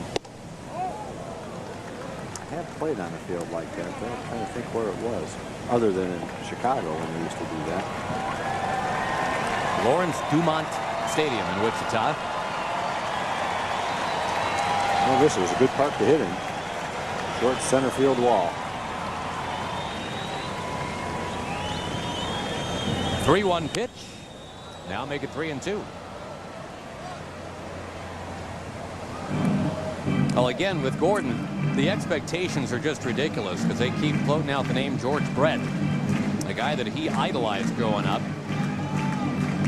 And I think they've done a good job. Even the real George Brett, the actual George Brett, has said, look, I'm not expecting you to do anything but go out there, do your best, and have some fun. So no pressure. Bouncing ball, Teixeira backing up, and he will lead Willie Air to the bag. Gordon is out, and a nice job by Willie coming on in relief. Rangers trailing 6-3 at the end of 4.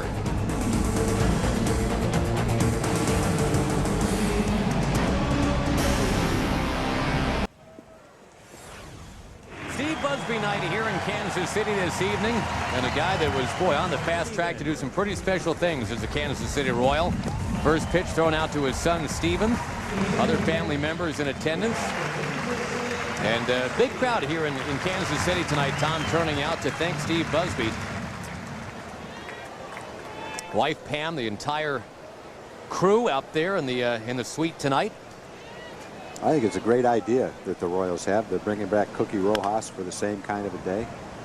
I'm sure they've got others in mind too. Bobbleheads are such a very popular giveaway item that when you can combine that with the Royals Hall of Fame, it's a very pleasing thing to the fans as well as the player who's honored. I know Buzz appreciated it.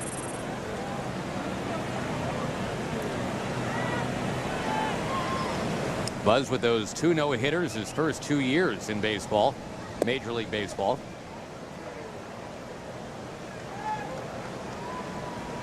And on the air currently on the Kansas City Royals radio network. Hairston blasting away down the left field line, but it curls and goes foul. Rangers with the top third of the order up here in the top of the 5th. And Tom, you kind of hinted at it earlier. Odalis Perez, all due respect to Odalis Perez, this is a guy you'd think you can come back on. His ERA at home this year is about 6.5. Yeah, he's given up 145 hits in 113 innings. The hitters this year are hitting .315 against him. The way you hit .315 against someone is because he's got average stuff at best, below average stuff. Should get some hits, should score some runs off him. This time to right center field. Hairston is out. His record in this park is 1-6. He's had 10 starts here. He's lost 6 out of 7 decisions.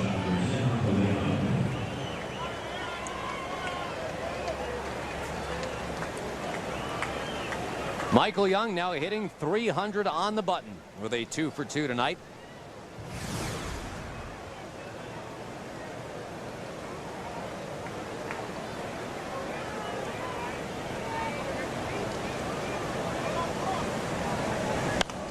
On the scoreboard tag, the Angels beat the Tigers with a 7-run 8th inning, 10-3. So that opens it up for the Indians, but they are getting no hit at home tonight by Johan Santana in the 6th inning. 2-0 Minnesota in that game. White Sox are leading Toronto 2-0 in the 7th inning tonight.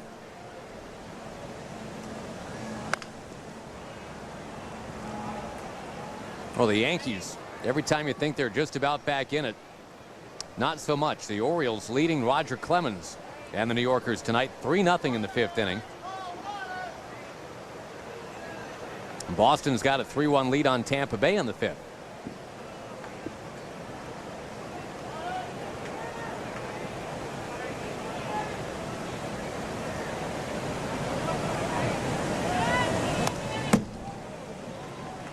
Seattle beat Oakland earlier today. They got home runs from Junieski Betancourt and Kenji Jojima.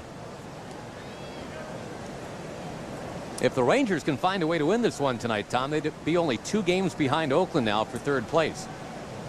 It's a modest goal, I guess, but a nice goal for the Rangers. Get out of the basement. Set your goals along the way. Reach one and then set a new one. Good one to start with. Another foul by Young.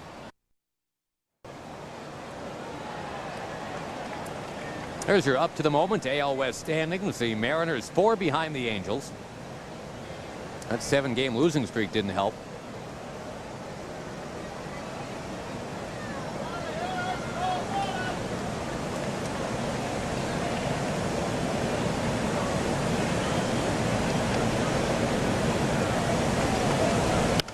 Young with his 3rd hit of the night. On 0-2, he goes to right field, as we've seen him do so many times.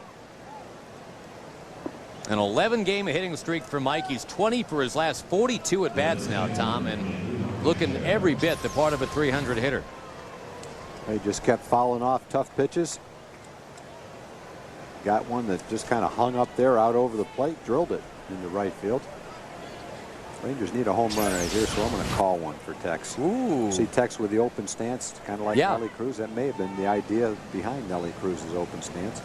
Tex very similar. He's going to step back toward home plate a little bit with his left foot.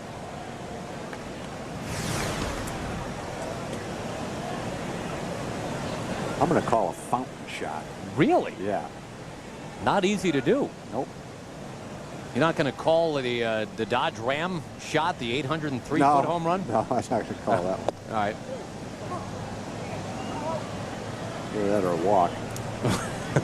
Well, you're hedging your bets now, sir. How about right off the top of the crown on the scoreboard? Would that work? That would suffice. I would be happy if I saw that. Line shot foul.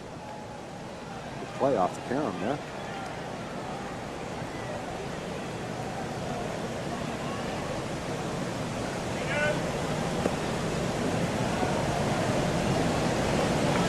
Again, Kansas City being the city of fountains, it's appropriate they have a fountain-themed outfield here.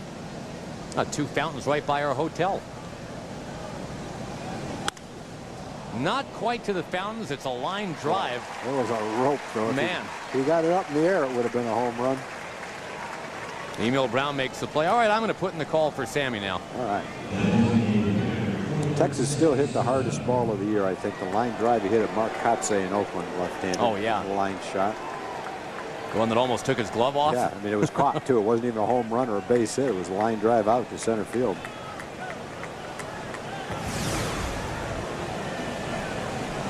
Yeah, it had the same kind of effect like a line drive to third, where, it's like a reaction play that the third baseman makes, except the center fielder made it. That's about 280 feet away. Wasn't a long line drive or a long fly ball. It never got high enough. Might have been a little bit, would have been a lot longer if he didn't catch it, though.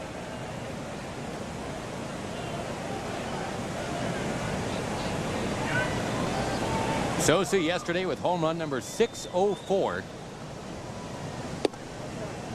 Hit it off of Joaquim Soria, who became unwittingly the 366th different pitcher to allow a big league home run to Mr. Sosa. There's Zach Greinke getting ready in the bullpen.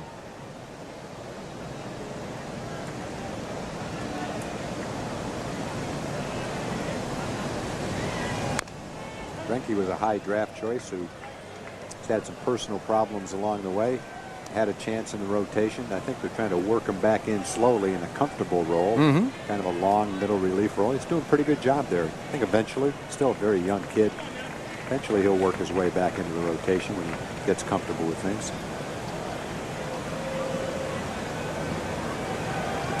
Had a hard time deciding if he really wanted to play baseball. That's got to be tough. You got all that talent, but if it doesn't really burn in you, then he's kind of thinking, what's the point? Yeah. Sosa driving it center field. De Jesus is back. Almost. Yeah, I don't get credit for almost on the call, though. You could tell there was no hop from Sammy as he left the batter's box. He thought that was going to come up short, and he was right. It is still 6-3 Kansas City.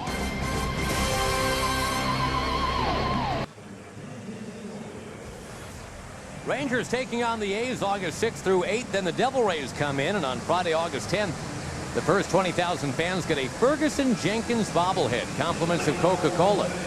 Get your tickets at 972 Rangers or TexasRangers.com. This is Steve Busby bobblehead night here in Kansas City tonight. And again, it's all about the fountains tag. We mentioned the 2 right outside the hotel, not to mention the weirdly placed statue of Winston Churchill right outside the hotel. You can actually sit on Winston's lap if you're so inclined. I don't think not a real comfortable lap. No. Why? Have you tried? No, but it's bronze. Yeah. It's not like there's any give to it. No. Emil Brown, there's not a lot of give to Emil Brown either. He's built like a football player. These Kansas City Royals, Tom, I was thinking about this yesterday and researched it a little bit. All the football players they've taken in the draft over the years, whether it be Deion Sanders, whether it be Bo Jackson,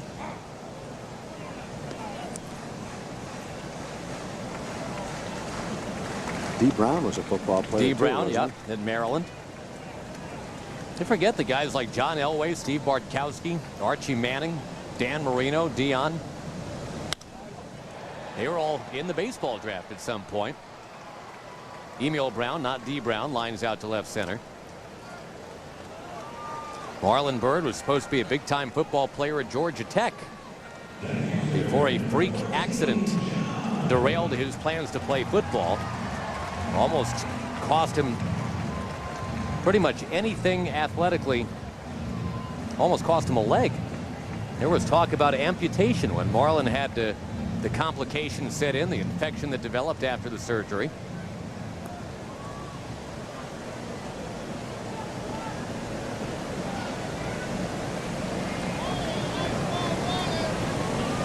Now John Buck to the plate.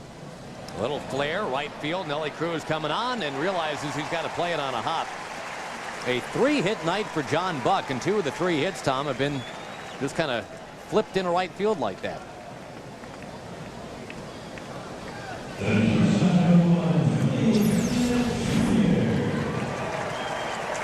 That's a pretty tough pitch right there. First time up, he drove in a run with a ball in that same location into right field.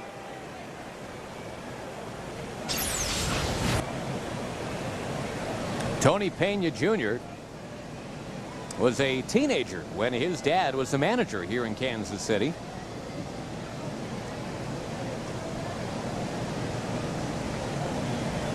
He goes from his dad throwing BP to him to actually being in this lineup. Hairston, the flip to Young.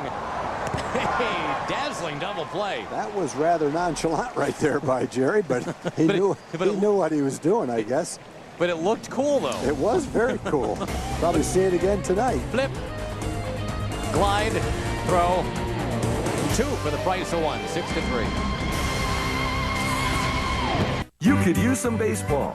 Yes, we're talking to you, Fido, Fluffy, and Rex. Have your people get tickets to the Rangers-Rays game on Sunday, August 12th. It's Avoderm Pinnacle Dog Night, so make sure they get you one, too.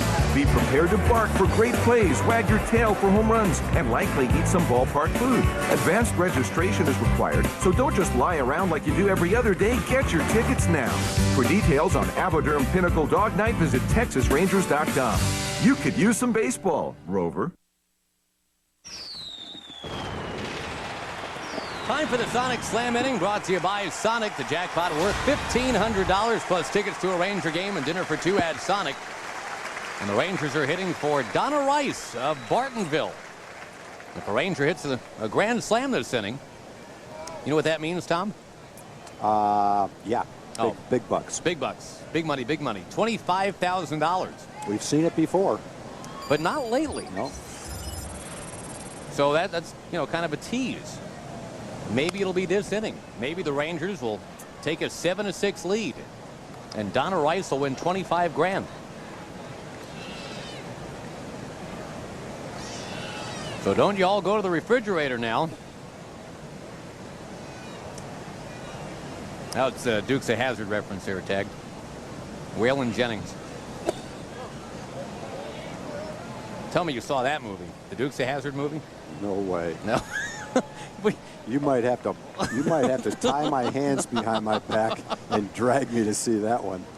Now, people would say, well, why would you feel that way about the Dukes of Hazzard, but go see Smokey and the Bandit? You love Smokey and the Jackie Bandit. Gleason. Oh.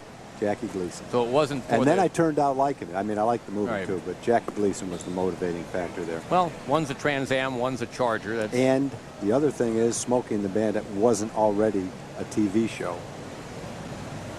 Most TV shows don't translate into the movies. With all due respect to The Simpsons, I guess that one did. But Well, it was basically the TV show on a humongous screen. Marlon Byrd chops it to first, and that's the first out here in the 6th inning. Well, as much time and energy as we've spent promoting the movie, trying to be good partners with 20th Century Fox, I can say with all conviction, if you like the TV show, you will absolutely like the movie. I give Perez credit for being able to stay away from the hitters. He's throwing a lot of pitches away to the right-hand hitters, and they're having a hard time making an adjustment. He's changing speeds. He's got a pretty good changeup. He understands how to be successful anyway. If he's going to be successful, what he has to do to be successful, and that's keep the ball away from the power zone for the right-hand hitters. And he's doing a pretty good job of that so far tonight. Laird got him, though, for a double in the left center field alley in the 4th inning. He's going to get him here by driving one to center, but it's right at DeJesus. The other thing he hasn't done is he hasn't walked anybody. Yep. And unfortunately, the tone was set the other way tonight. Millwood walked the first batter that he faced. hit a couple of batters in a row in the second inning. And then he was just kind of bled to death in the third inning. 6 hits in a row, with probably 4 of the 6 not really hit that hard. But the bottom line is 2 2/3 innings, 9 hits, 6 runs. That's given the Rangers Willie Air and now possibly John Reinecker into the ball game. John is scheduled to start as the Rangers will go to Cleveland. We're trying to stay sharp in preparation for that start. It would make sense if he got an inning in tonight. Boy, he was terrific, wasn't he? That start he made coming up from AAA. Yeah, he threw a couple of good games for the Rangers early in his Ranger career last year. Then ran into some problems, but I don't think he ever pitched any better than he did in his last start. Had, I think, a little bit better velocity. Pitched with a purpose, had great concentration, very aggressive. Well, I mean, welcome sight. And he kind of put some pressure on himself. I mean, he called it a make or break. Marlon Byrd was quoted by T.R. Sullivan today as saying, you know, very much the same thing. He said, "This is do or die time for me," says Marlon Byrd. Here's the quote. He says, "I've never been one to put pressure on myself, but this is my last best chance to reestablish myself as an everyday player. I definitely feel I can do it." Now, from up in this booth, we feel like Marlon's already done that, but I think Marlon's talking about being an everyday center fielder now, and not just this year. It's a guy that can do that for the Rangers next year. Wilkerson down on strikes. And the forecasted sonic slam never did happen. Rangers instead go in order, and it stays 6-3 KC.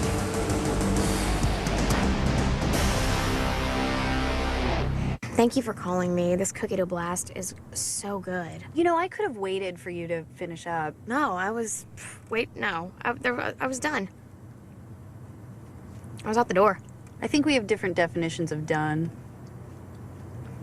What's your definition of done? Not that. Cookie Dough Blast, now at Sonic. This summer, give in to indulgence with the Sonic Cookie Dough Blast, a creamy frozen treat loaded with cookie dough goodness. And now Sonic is open till midnight or later, and it's even sweeter after dark. Texas Ranger Baseball brought to you by Southwest Airlines, the official airline of the Texas Rangers. Visit southwest.com.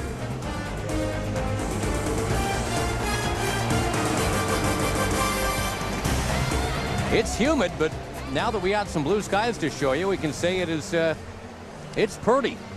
Watching a baseball game here in Kansas City, Tom, you and I chatted about this yesterday. Kauffman Stadium, now 35 years old. It has absolutely stood the test of time. Yeah, and it's nice to see big crowds, too. They had huge crowds for the Yankees series, the 4-game series against the Yankees. Had a nice crowd last night on fireworks night. Had a really nice crowd tonight, Saturday night, Steve Busby bobblehead night. This used to be a great place to come back in the 70s when they were having their good teams.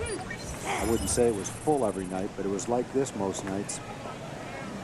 Great fans, great Royals teams, too. That's what they're trying to get back to. Royals won the World Series 22 years ago. So Cardinal fans will tell you they should have won it because, doggone it, Orta was out at first base in Game 6.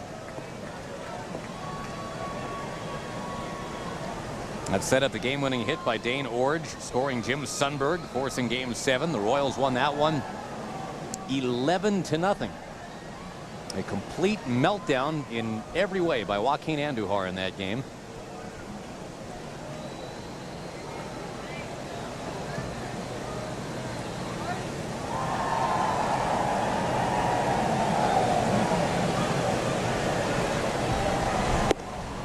David DeJesus has been on base every time he's batted so far in this series. And I guess you can't ask much more than that out of your leadoff man, huh? Now I guess you could hit a home run every time up. Well, yeah, that's true. You want your leadoff man on base. That's right. That's the name of the game.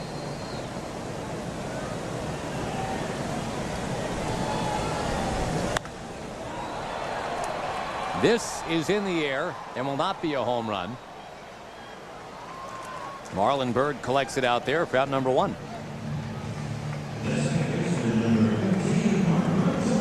Good job by Willie, which is not unusual.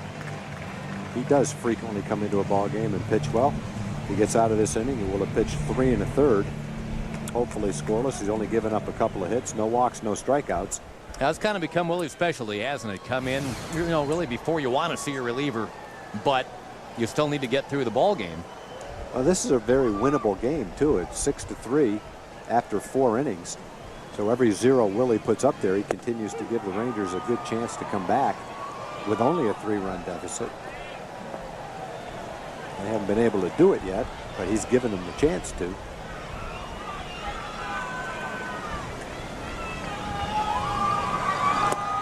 Grudzielanek taking down and outside. Grudzielanek. Grudzielanek. Here, I'll use it in a sentence. Mark Grudzielanek is hitting .305. Grudzielanek. Looking to hit a little bit more than that, but Hairston back on the outfield grass. He's now a .303 hitter. Mark Teahan comes up next. Well, last year, Grudzielanek and Mintkevich. Like a truck carrying a load of Scrabble tiles overturned on an interstate. Ron Washington out to the mound.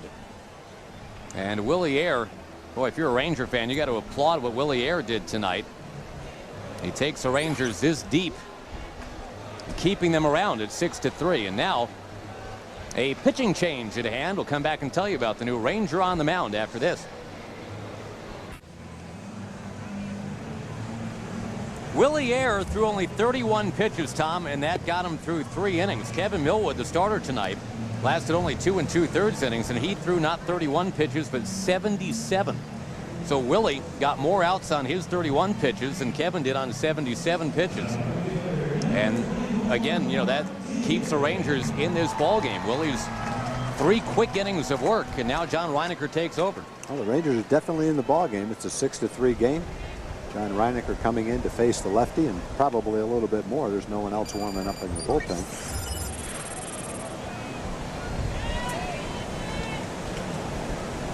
This is Mark Teahan. And he's behind 0-1. Reinecker scheduled to start Wednesday.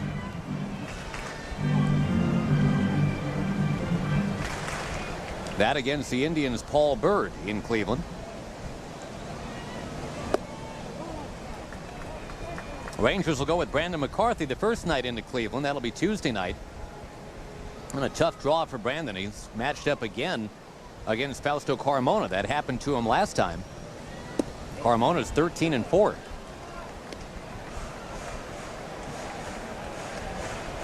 First things first, though, you've got Cam Lowe on the mound tomorrow.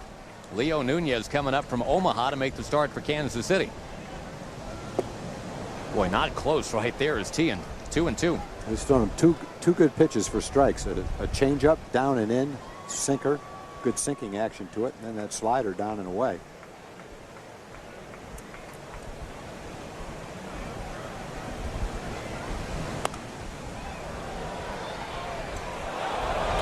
Well, we talked briefly, Tom, about Reinecker's effort last time out.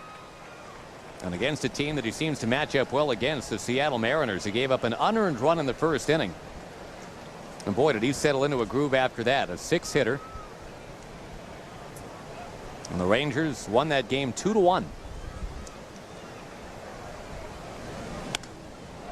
Teahan sending that one into center. And that gets the Rangers to the end of 6. A 1-2-3 inning. Ayr and Reinecker combine on it. And it's still 6-3 Kansas City.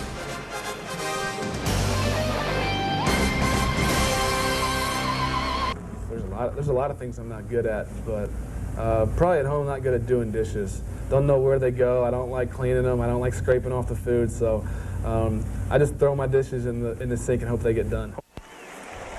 Your Texas Truck Stop brought to you by Dodge. That is Mark Teixeira. The Tex had a hit back in the first inning tonight. Couple line drives to the outfield since then. The Rangers are trailing 6-3 as we get to the back third of the ball game. David Ariski comes on for Dallas Perez. And the guy that has driven in all 3 Ranger runs tonight at the plate, the new addition of Nelson Cruz. He of the open stance now. He had a 2-run homer in the second, an RBI ground out in the fourth.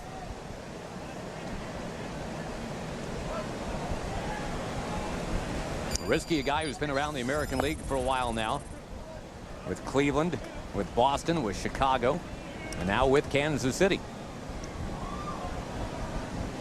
And a one-time 56th round draft pick by the Indians in 1996. Out of the apparently not very scouted Green River Community College in Auburn, Washington.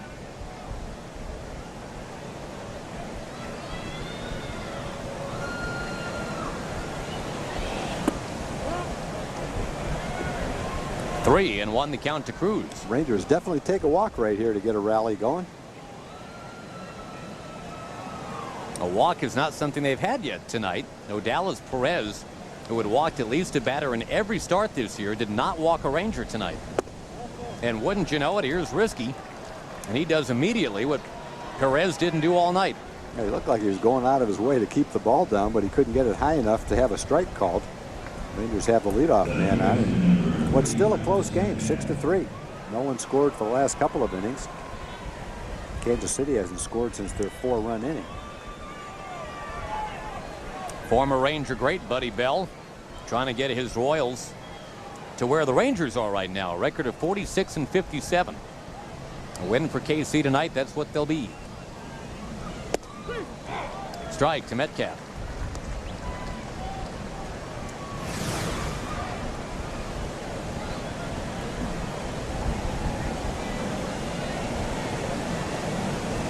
Big time Royals fan growing up. About 90 minutes from here, Travis Metcalf. Big time Kansas City Chiefs fan too. They'd come to a few of those games a year. That's one of the great things about this Harry S. Truman Sports Complex, Tom. The two stadiums right next to each other. And where are we going to see that in 2009? Oh, right. Arlington. Yeah, they've had a good thing here for a long time. Good parking. Pretty easy to get in and out of. Walk to the Denny's across the street.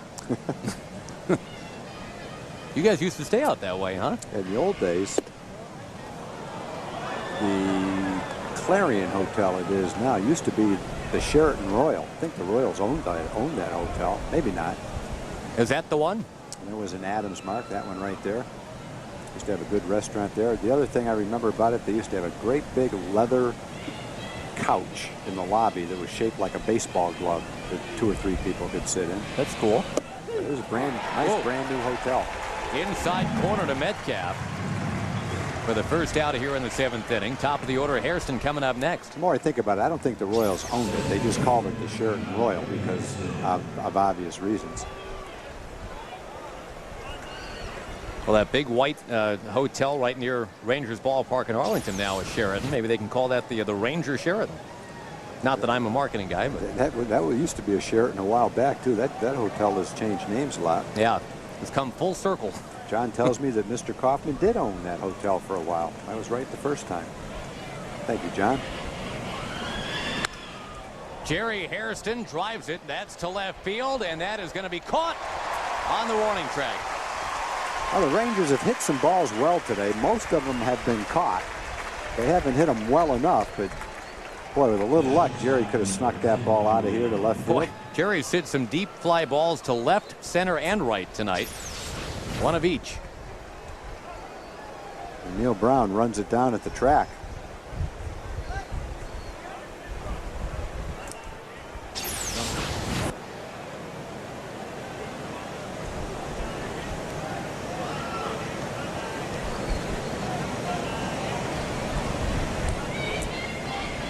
So now Michael Young, 3 for 3 tonight.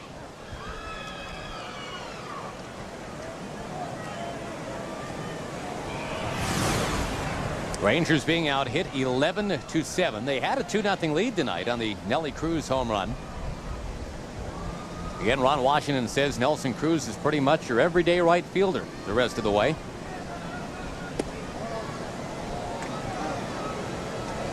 And at 27 years old, I'd say it is kind of time to find out about Nelson Cruz, right? I mean, he's not 23 anymore. No, he's done everything he can do in the minor leagues, just like John Reinecker, for that matter. He had a big AAA season last year. Jason Botts is in the same situation.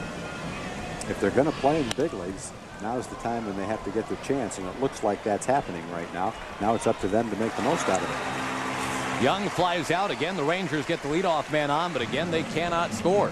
We are at the stretch. It is 6-3, and we'll send it to our studio for the Toyota Truck Game Break.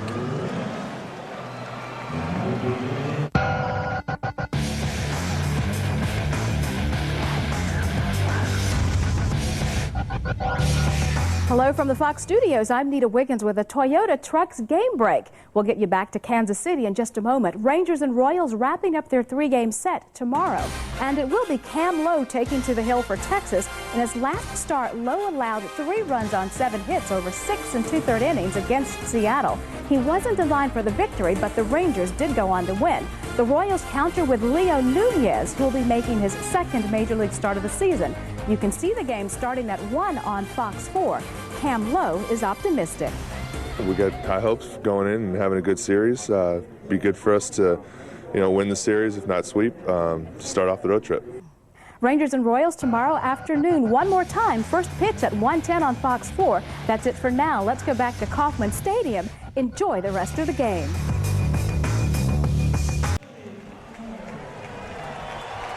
Royals up 6-3 tonight after winning 6-1 yesterday. Nelson Cruz has driven in all 3 Ranger runs tonight. And Odalis Perez, 6 innings, no walks. And the no walks, I think, the key tonight. Pitched aggressively, pitched well.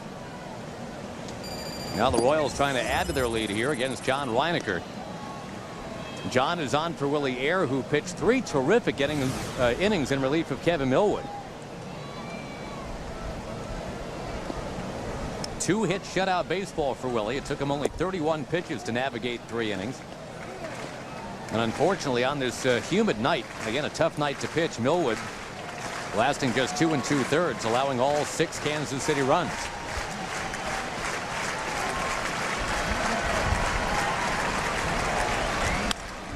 Past the mound and rolling into center, a base hit for Billy Butler.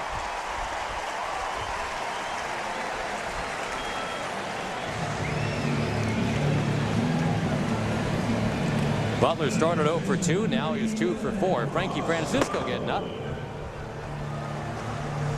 Butler has a couple of soft singles. A little blooper, and then that little ground ball up the middle almost stopped rolling before it got to center field.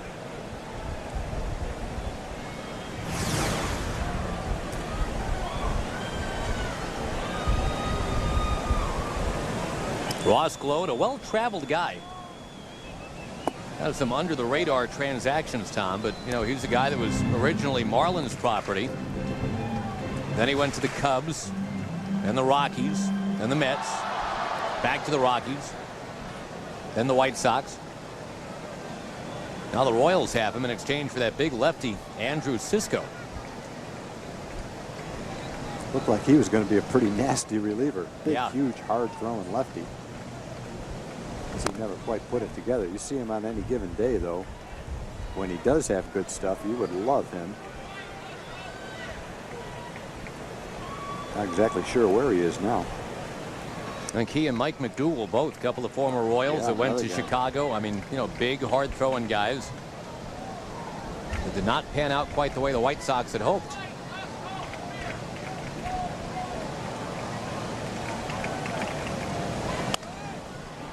Cleveland has come back to tie Minnesota 2-2 in the 8th inning, and the Indians with a chance to gain on the Tigers, in fact overtake the Tigers, because the Tigers got blown out against the Angels today 10-3. The Angels with a 7-run inning late in the game. Seattle keeping pace in the West with a 4-3 win over Oakland.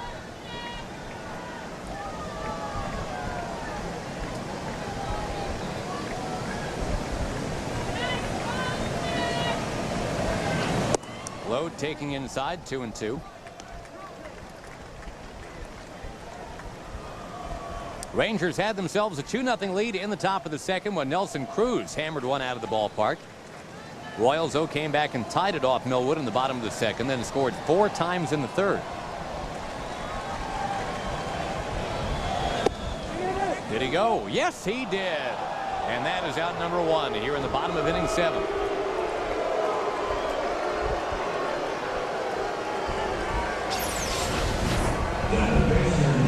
a sinker on the inside part of the plate, tailed wind. We're going to take a look at the side view. That's a borderline one right there. I don't know if he did swing. I don't think he did swing that time. The other ones that have been called, they went farther than that. That one looked like he held up in time, though. He didn't hold up on that one, though. Nope. Reinecker going after Gordon. Orioles still leading Roger Clemens in the Yankees 3-1, 7th inning. The White Sox shut out Toronto behind Mark Burley. That was against Roy Halladay, Tom. What a great matchup there. 2-0 Chicago, the final. That had to be a fairly quick game. Yeah, the way those two guys go at it. Let me check the old TOG here. Time of game. 2:07. That's pretty quick. That's about par for the course with those guys.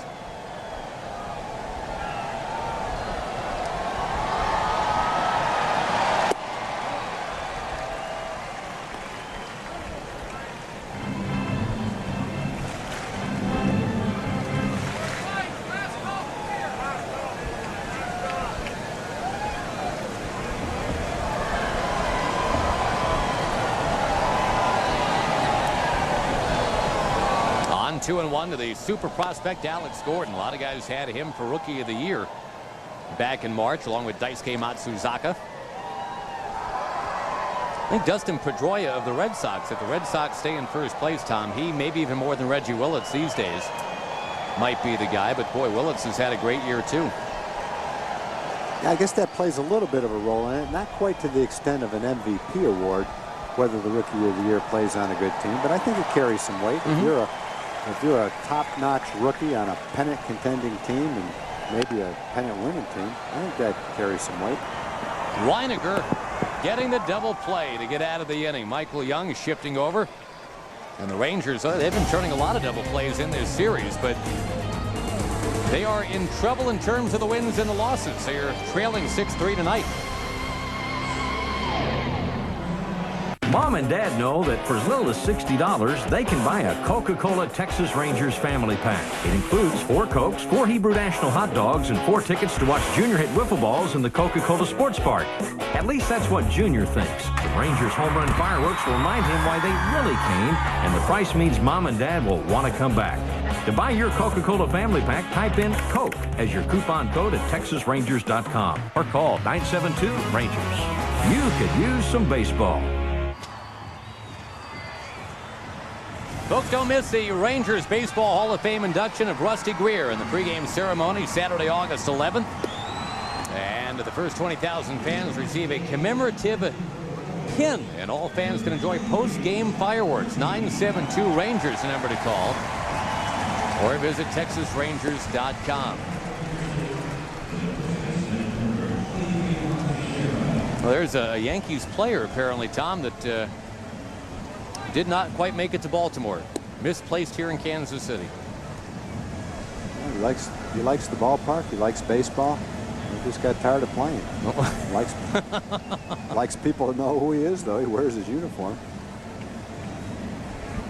Zach Greinke wearing a baseball uniform again, and there was a time, Tom, where it looked like that might not happen. He might just kind of fade into the civilian world, get out of baseball entirely, but a lot of soul searching. Zach Greinke is back. He's pitching pretty well, too. Gotten his ERA down to 4.38. Been pitching kind of comfortable middle relief. He hasn't really been a setup man, although he is tonight, or a closer. He's had some starts this year, and you have to think the Royals eventually look for him to work his way back into the rotation. Greinke came up being compared favorably to where Greg Maddux was at a similar age. Well, either that was a wrong radar gun, or that's about 5 miles an hour harder than he's ever thrown to a Ranger batter. Yeah, I mean, 97 and 98. And where did that come from? Wow, this guy has gotten stronger. When he was a starting pitcher, and we saw him pitch a number of times against the Rangers, he had a good fastball, but usually it was 91, 92-ish. He's all of a sudden throwing 97 and 98. He's got good control. He's got a good assortment of pitches, too. That's, I think, what they liked about him so much is he had a curveball, a slider, a good changeup. He had 5 miles an hour to his fastball. He got a pretty good commodity right here. I had no idea he was throwing like that. Our stats maven John tells us that he will touch 98 pretty much every time out now. Wow. I'm glad we're getting a chance to see him.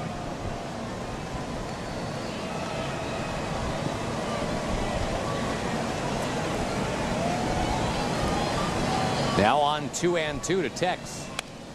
That is fouled straight back.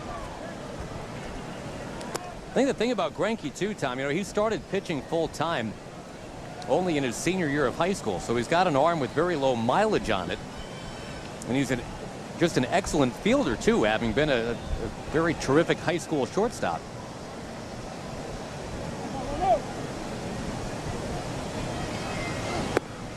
Rams that one down low.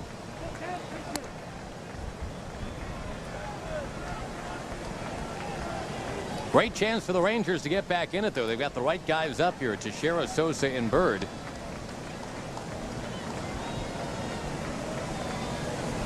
And Tex pounds it, but over there to first base. Glowed to the bag. And Tex now 1 for 4. And, boy, you know, as we get closer to the trade deadline, Tom, and all the talk about Tex, anytime we get to the 8th or 9th inning now, you kind of look around and just kind of wonder, is that the last time Mark Teixeira swings the bat in a Texas Ranger uniform?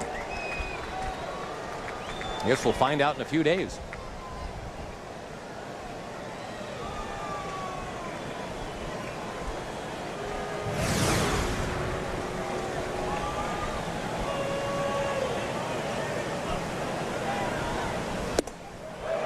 Big rip at the fastball by Sammy. 0-1.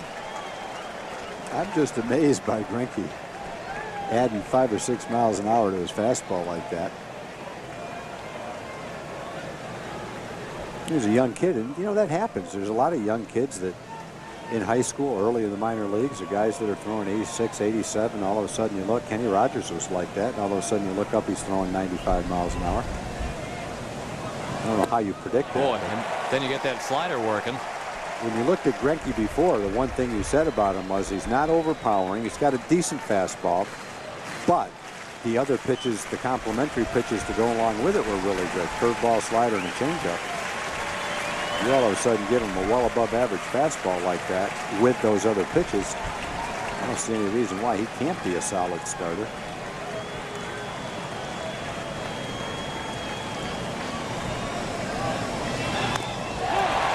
Slider. Sosa fouls it off of John Buck. Well, the thing they're also saying about Zach Greinke, Tom, is that, you know, whereas in the past, with 4 days off in between starts, you know, he felt like he was just kind of getting bored. And he likes it in the bullpen because it can get him in a game 3-4 times a week. He never knows exactly when the action's coming. Yeah, there are guys like that. Might get him right into the closer's role.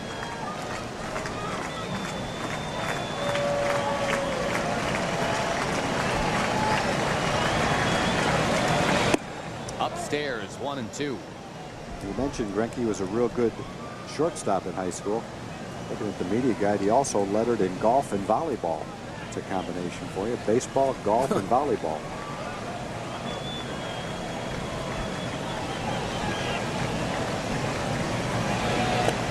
Down low to Sammy, 2-2. Well, those are 3 things that Swiss Family Grieve was all about too, right? They're just different parts of the family. Yeah. Katie, a standout volleyball player at Auburn. No one really a standout golfer, although we all try pretty hard. I thought you were pretty good. Oh, I'm making progress, but I'm not going to call it good yet. Wow, 97 miles an hour, and down goes Sammy. That's pretty good.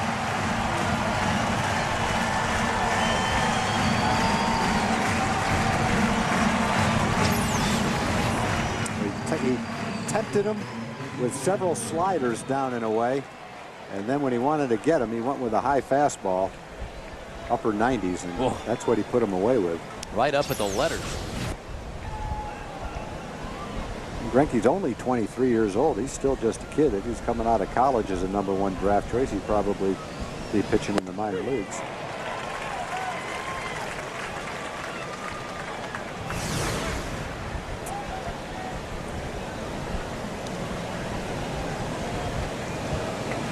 Marlon Byrd an 0 for 3 tonight.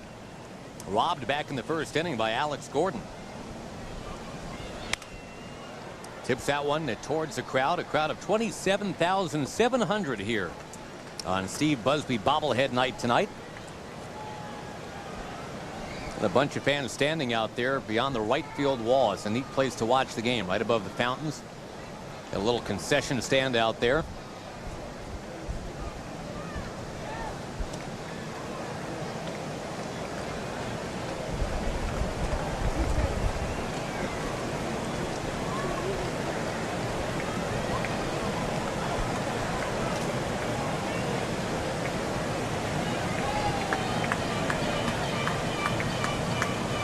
Two-strike pitch.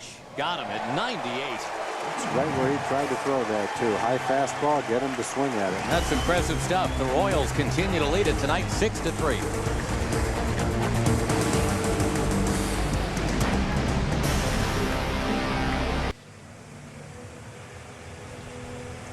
Well, the Rangers had themselves a 2-0 lead tonight, but the Royals quickly turned that into a 6-2 advantage. It is now 6-3. And the Rangers will have to hope for some ninth-inning magic and hope that Frankie Francisco, Tom, can keep the Royals off the scoreboard here in the bottom of the 8th. Well, the bullpen has come in and done the job. 4 1/3 innings by Willie Ayer and John Reinecker. They've only given up 3 hits, didn't walk a batter. Gave up 3 hits between them, and obviously they haven't given up a run. So they've kept the game at 6-3, but the Royal pitching has held down the Ranger hitters to just 7 hits. Tonight's been kind of a flashback as you look at that line score to April and May, when we were talking about how the bullpen would come on sometimes in the 3rd, 4th inning and be outstanding. And we were kind of ruining the fact that the starters were having such a problem. Thankfully, for the last 5 or 6 weeks, the starters, for the most part, have been getting it right. But tonight, because Millwood could not get through the 3rd inning, indeed, the bullpen has been on alert. And they have been right on target, too. Take another look at the scoreboard here this inning, too, Tag. Got a great race going in the NL Central again. The Cubs are taking it to Cincinnati tonight. That is a 6-1 game. And a doubleheader for the Brewers. They've already lost game 1. And now St. Louis is leading game 2, 3-2 in the 7th inning. So the Cubs could pick up a game and a half on Milwaukee today. Well, they've made a steady climb ever since they left Texas. The Rangers had a good series against them, but ever since they left Texas a while back, they've been cutting into the deficit that the Brewers had built up early. And it just seems like it's inevitable that they're going to catch them. Yeah, the last time we saw the Cubs, Frank Catalanato had that walk-off hit against them in the bottom of the 9th. That was very exciting. And the Rangers took 2 out of 3, including the Sammy Sosa game where he hit home run number 600.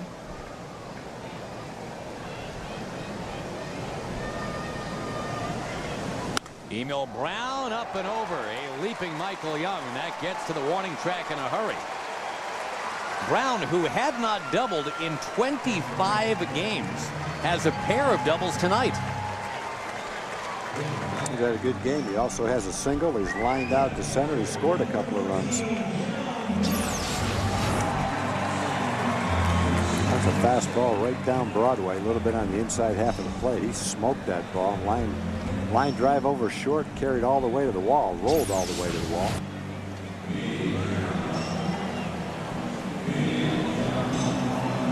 He still shouldn't have a pellet gun in his locker. No, definitely should not have a pellet gun. But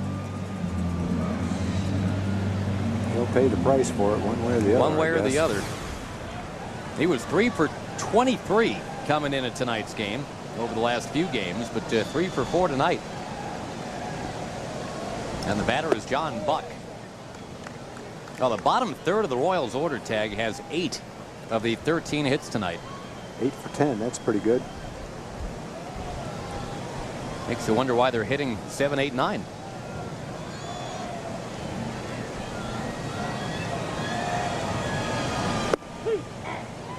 A strike to Buck.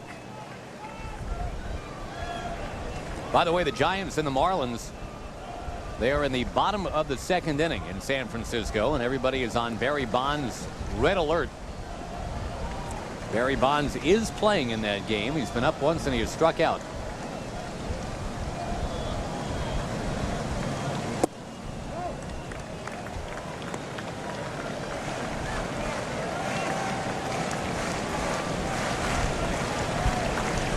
Roy Oswalt pitched a heck of a game today. The Astros played the Padres, and Oswalt, 7 innings of 3-hit shutout baseball, struck out 10.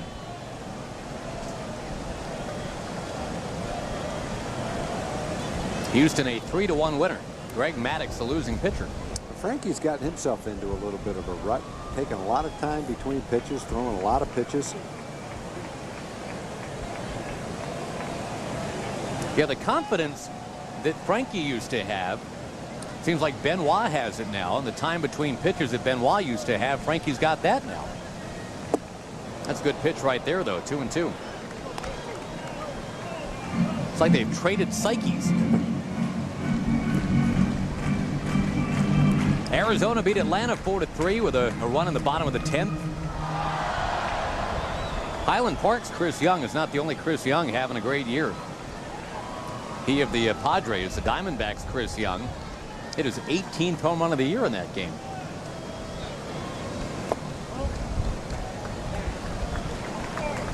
Mets beat Washington 3-1.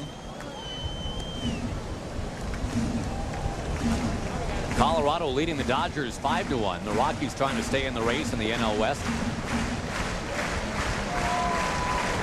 And the Phillies with an 8-run 5th inning. They've got a 10-5 lead on the Pirates now.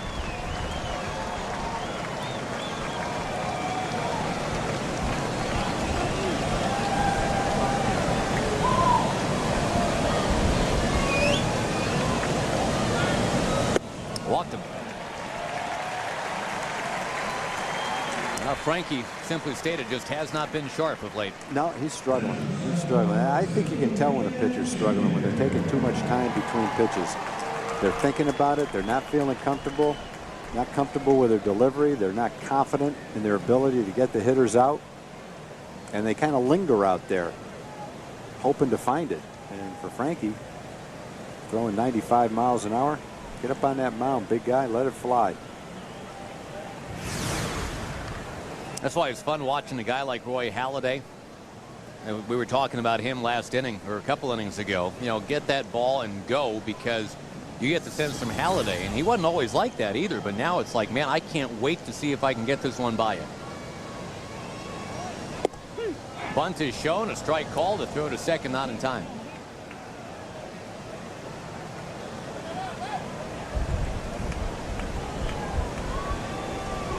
Over in the American League tag, the Twins have just taken a 3-2 lead in Cleveland in the 9th inning. Travis Hafner has hit a home run for Cleveland, and Jason Tyner has hit one for Minnesota. That is big news. Wow, that might have been an inside the Parker. That is possible.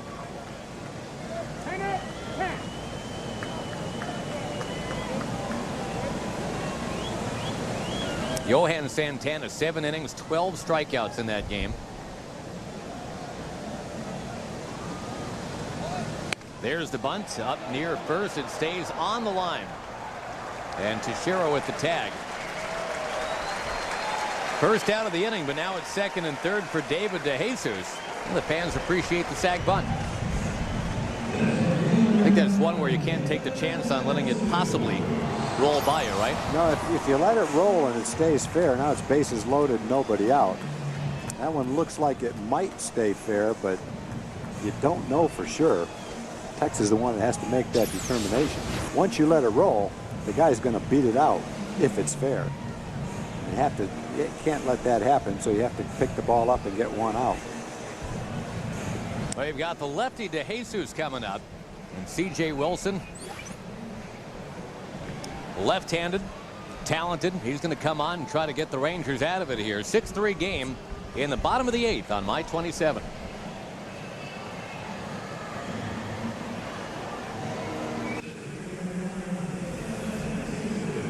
With Ozarka website Wednesdays, you can order half-price tickets online for the A's game in Arlington on August the 8th. Tickets available in a variety of seating areas.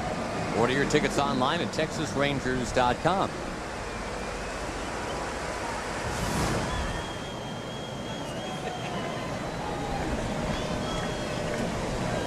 Infield is in. C.J. Wilson is on. Second and third and just one out, and a 6-3 lead for Kansas City. You want the strikeout or a hard hit ball right at somebody here. That's why CJ's in there, to try to get the strikeout. You just can't afford to give up another run right now. You want the strikeout. Got the infield in, trying to cut the run off if he does put it in play.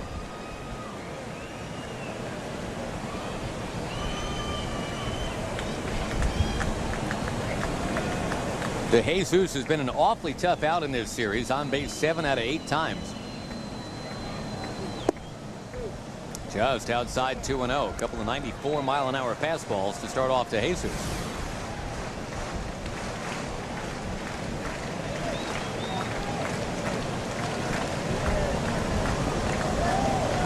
Baltimore now leading the Yankees 5-1 in the 8th inning. Roger Clemens had the start in that game.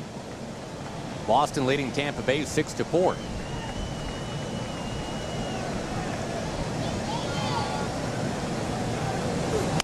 Busted bat, grounder to first, and Teixeira holds the runners, and now breaking in between the bases. There you go, Laird trying to get Brown. If they got Brown, they got a double play. That's the way to do it. That is not the way to run the bases, though. And Mark Teixeira could not have played that better. The Rangers keep the Royals off the scoreboard. This double play gets them out of trouble. It is 6-3 Kansas City at the end of 8. We'll see if the Rangers have a rally in them as we go to the 9th after this commercial timeout.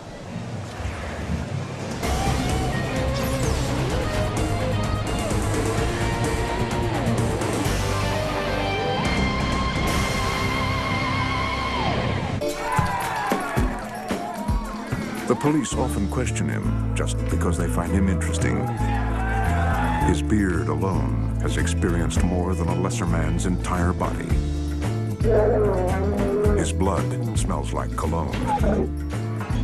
He is the most interesting man in the world. I don't always drink beer, but when I do, I prefer Dos Equis. Stay thirsty, my friends. I gotta take this. Oh, yeah.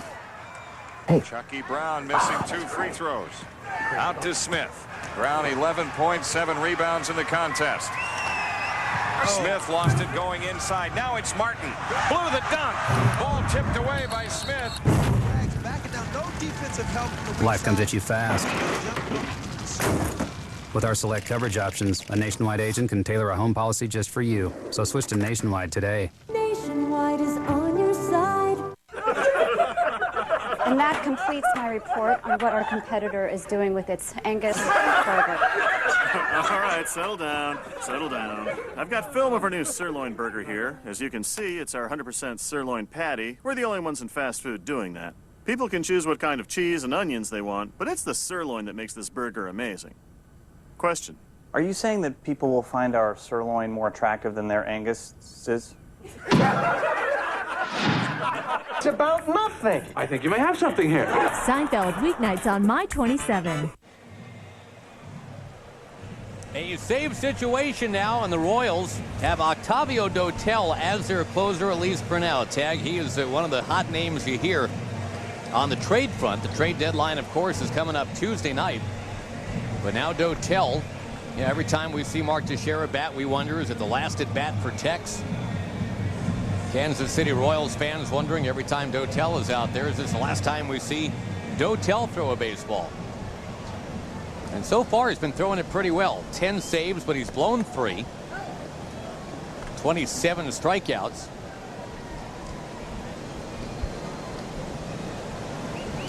And he's going to face Laird Wilkerson. And the man who's got all 3 runs batted in tonight, Nelly Cruz. A couple of walks and a 3-run homer wouldn't be horrible.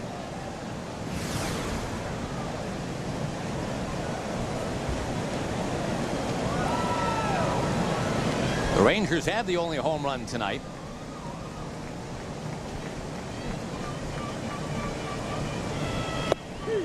In fact, the last couple of years, the Rangers have out-homered these Kansas City Royals 31-12 when they go head-to-head.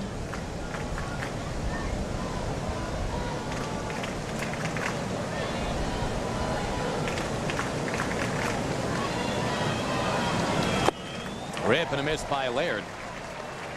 Dotel, a guy with a hard curve, a sharp slider, got that, well, I guess kind of mid-90s fastball when he's completely healthy. Former Astro, you might remember. Then on to the Oakland A's.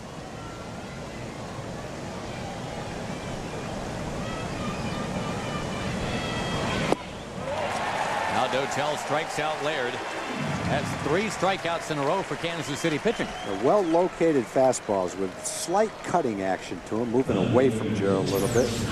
Right on the outside corner, 93 and 94 miles an hour.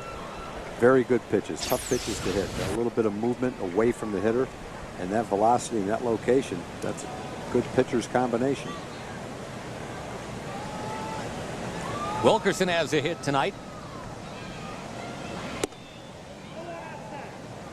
Well, the Rangers, Tom, one of the big downfalls in this series for them when they have had an opportunity offensively, it's just kind of crumbled on them. They are 0 for 12 in the series with runners in scoring position.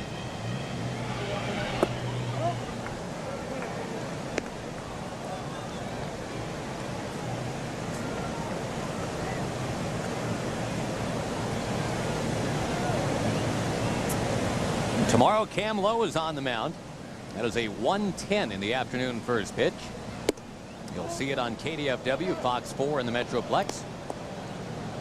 And the Rangers have a day off in Cleveland.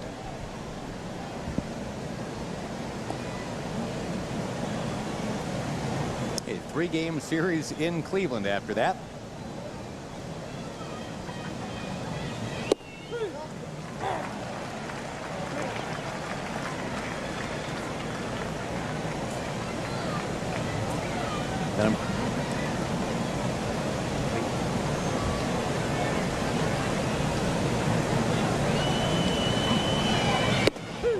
Whoops, come on back, Brad. Now 3-2.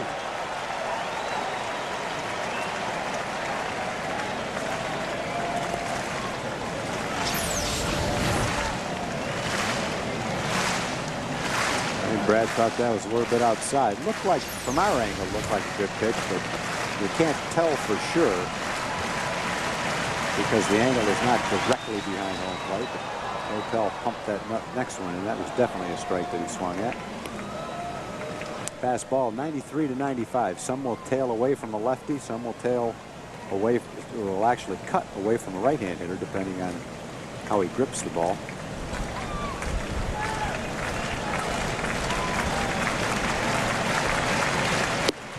Wilkerson does work the walk after all, and Nelly Cruz is coming up.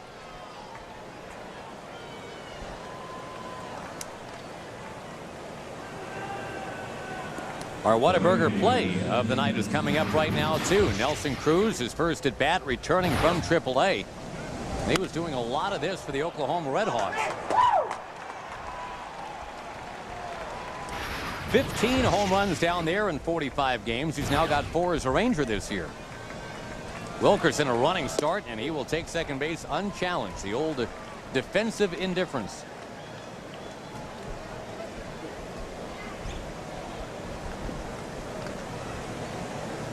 The Rangers stay out of the double play doing that.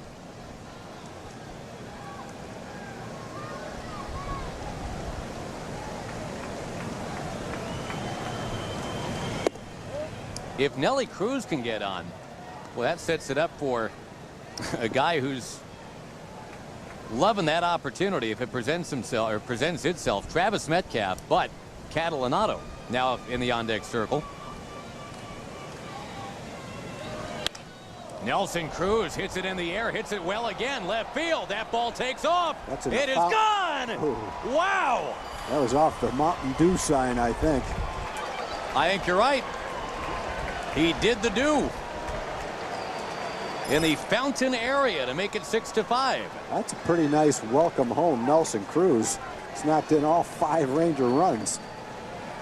That was the first home run was a line shot. That was kind of a high, long fly ball, probably about 425 feet. Whatever Nelly was doing in AAA, he's still doing. You know, fastball, belt high, out over the plate. Gotta like that new setup he's got. It's working for him. Absolutely. Pow. No doubt about it. Yep, that hit the sign. That's a long one, boy. Well, let's see what Frank Catalanato can do now. Still just 1 out in the inning, and the Rangers are back to within a run. It is Kansas City 6 and Nelson Cruz 5.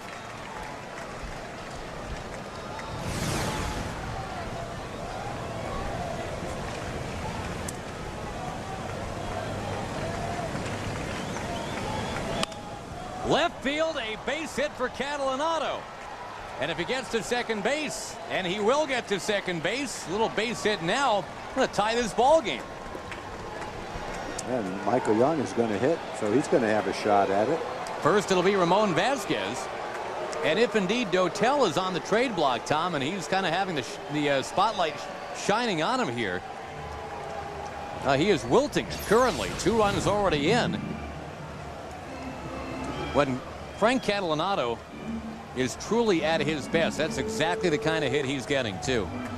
That sweeping stroke opposite field.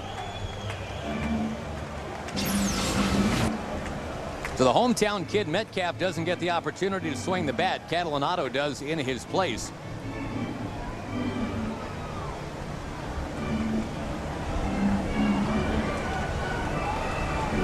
And now Vasquez, who, remember, had the exciting 2-run home run late in a game just a few nights ago against a pretty good closer in J.J. Putz.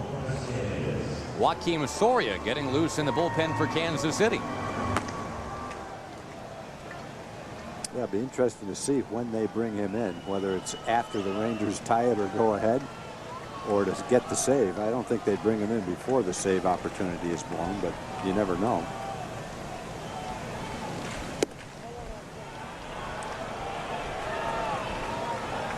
Well, Zach Greinke was throwing the heck out of the ball in the 8th inning. But he is now simply that, the 8th inning guy, the bridge to Dotel. They go to the closer. For now, here comes Desi Relaford's going to pinch hit for Catalanato. Or, yeah, a pinch run at second base. I mean pinch run. Yep, get the speed into the game. And Catalanato did his job, gets that pinch hit. And a former Kansas City Royal, Desi Relaford, has a chance to score the tying run.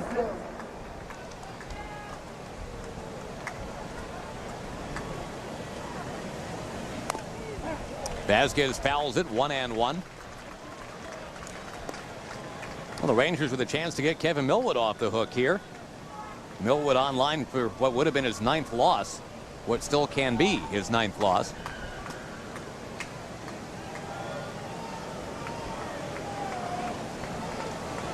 Vasquez hit the 3rd pitch thrown to him by Putz the other night for a 2-run home run. A 3rd pitch of this at bat coming right now. Well, maybe not right now.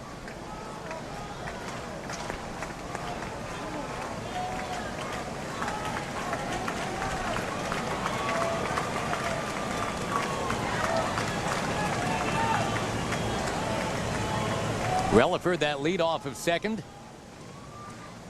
Dotel deals. And a foul by Vasquez.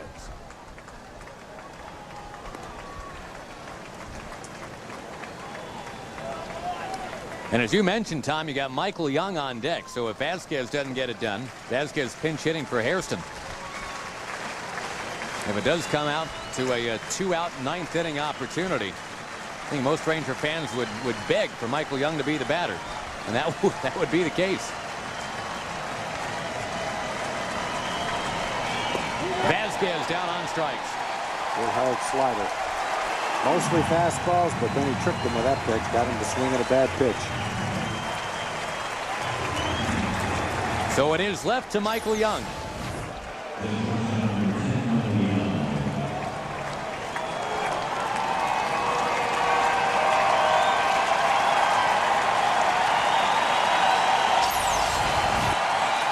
Michael's most recent at bat against Dotel last year was a double.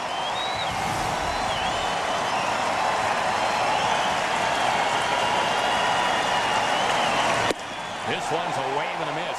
95 miles an hour.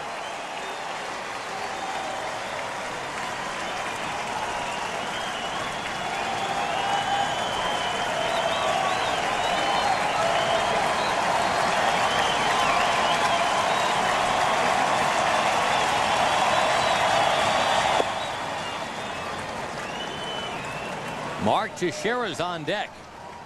And if all Young does is walk, that sets it up for Tex to be a ninth inning hero.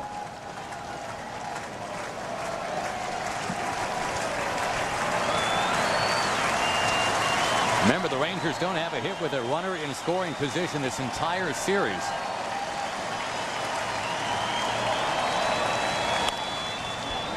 Oh, they almost had one right there. It missed barely down that right field line. Every fan in the stadium just did the same thing we did.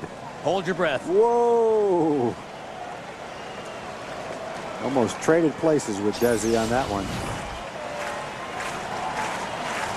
That is how close the Rangers came to tying the game. Fouled by about 6 inches. Wow, if that. One thing for sure, though, first base umpire was right on top of it. He couldn't miss that one. Check swing. Did he go? No. And the game continues. There's a check swing that didn't get called.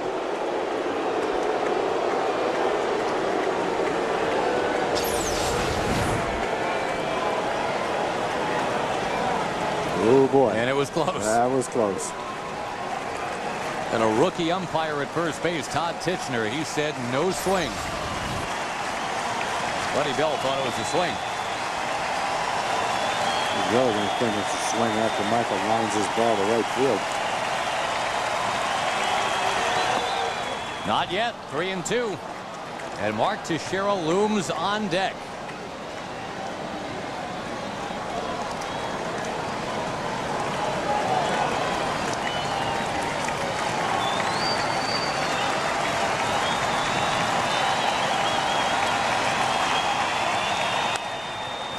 Back this way. The Rangers in it because of a pair of 2-run homers from Nelly Cruz. He's also got an RBI ground out for all 5 Ranger runs batted in tonight. Welcome back.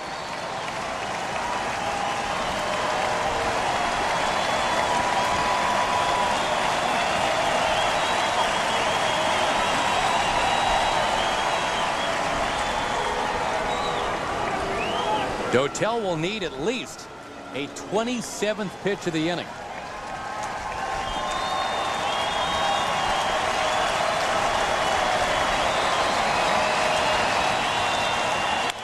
To right field.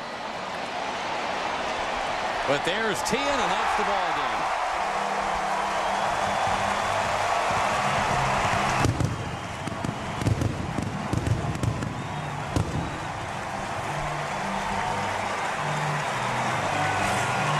Nelson Cruz did everything he could.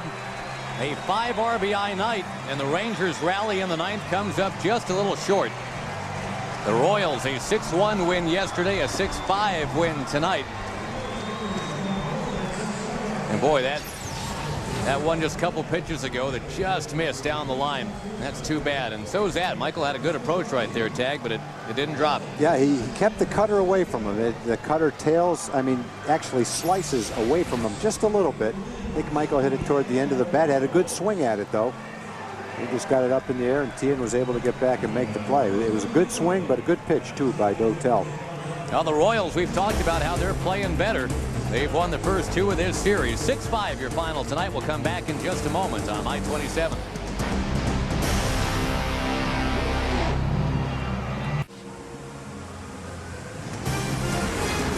Texas Ranger Baseball brought to you by Southwest Airlines, the official airline of the Rangers. Visit southwest.com.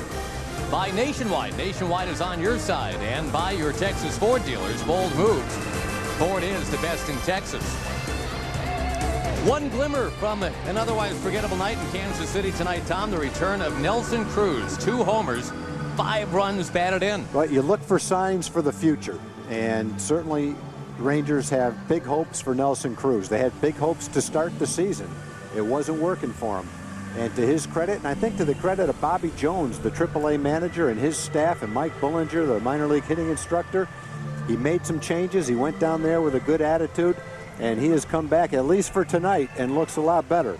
And I think just the look of Nelson Cruz, the new stance, the confidence in his face, leads you to believe that he can be successful this time around. He's been terrific in the minor leagues, and now is his time. So it was a loss for the Rangers, but it may be a win with one of the big guys they got in that trade with Milwaukee last year, Nelson Cruz. Big night for him, and can't wait to watch him play again tomorrow. Rangers will look to salvage one game of this series tomorrow. A 110 at first pitch from Kansas City. For Tom Grieve and our entire crew on Steve Busby night here tonight, Josh Lewin saying good night. Again, the final 6-5 Royals. Join us tomorrow at 1 over on KDFW Fox 4. The series will conclude then. Tonight's game was produced by Kurt Dykert, directed by Dave Burchett, and associate producers Kelly Donaldson and Carla Janeway. You've been watching Texas Ranger Baseball right here on My 27.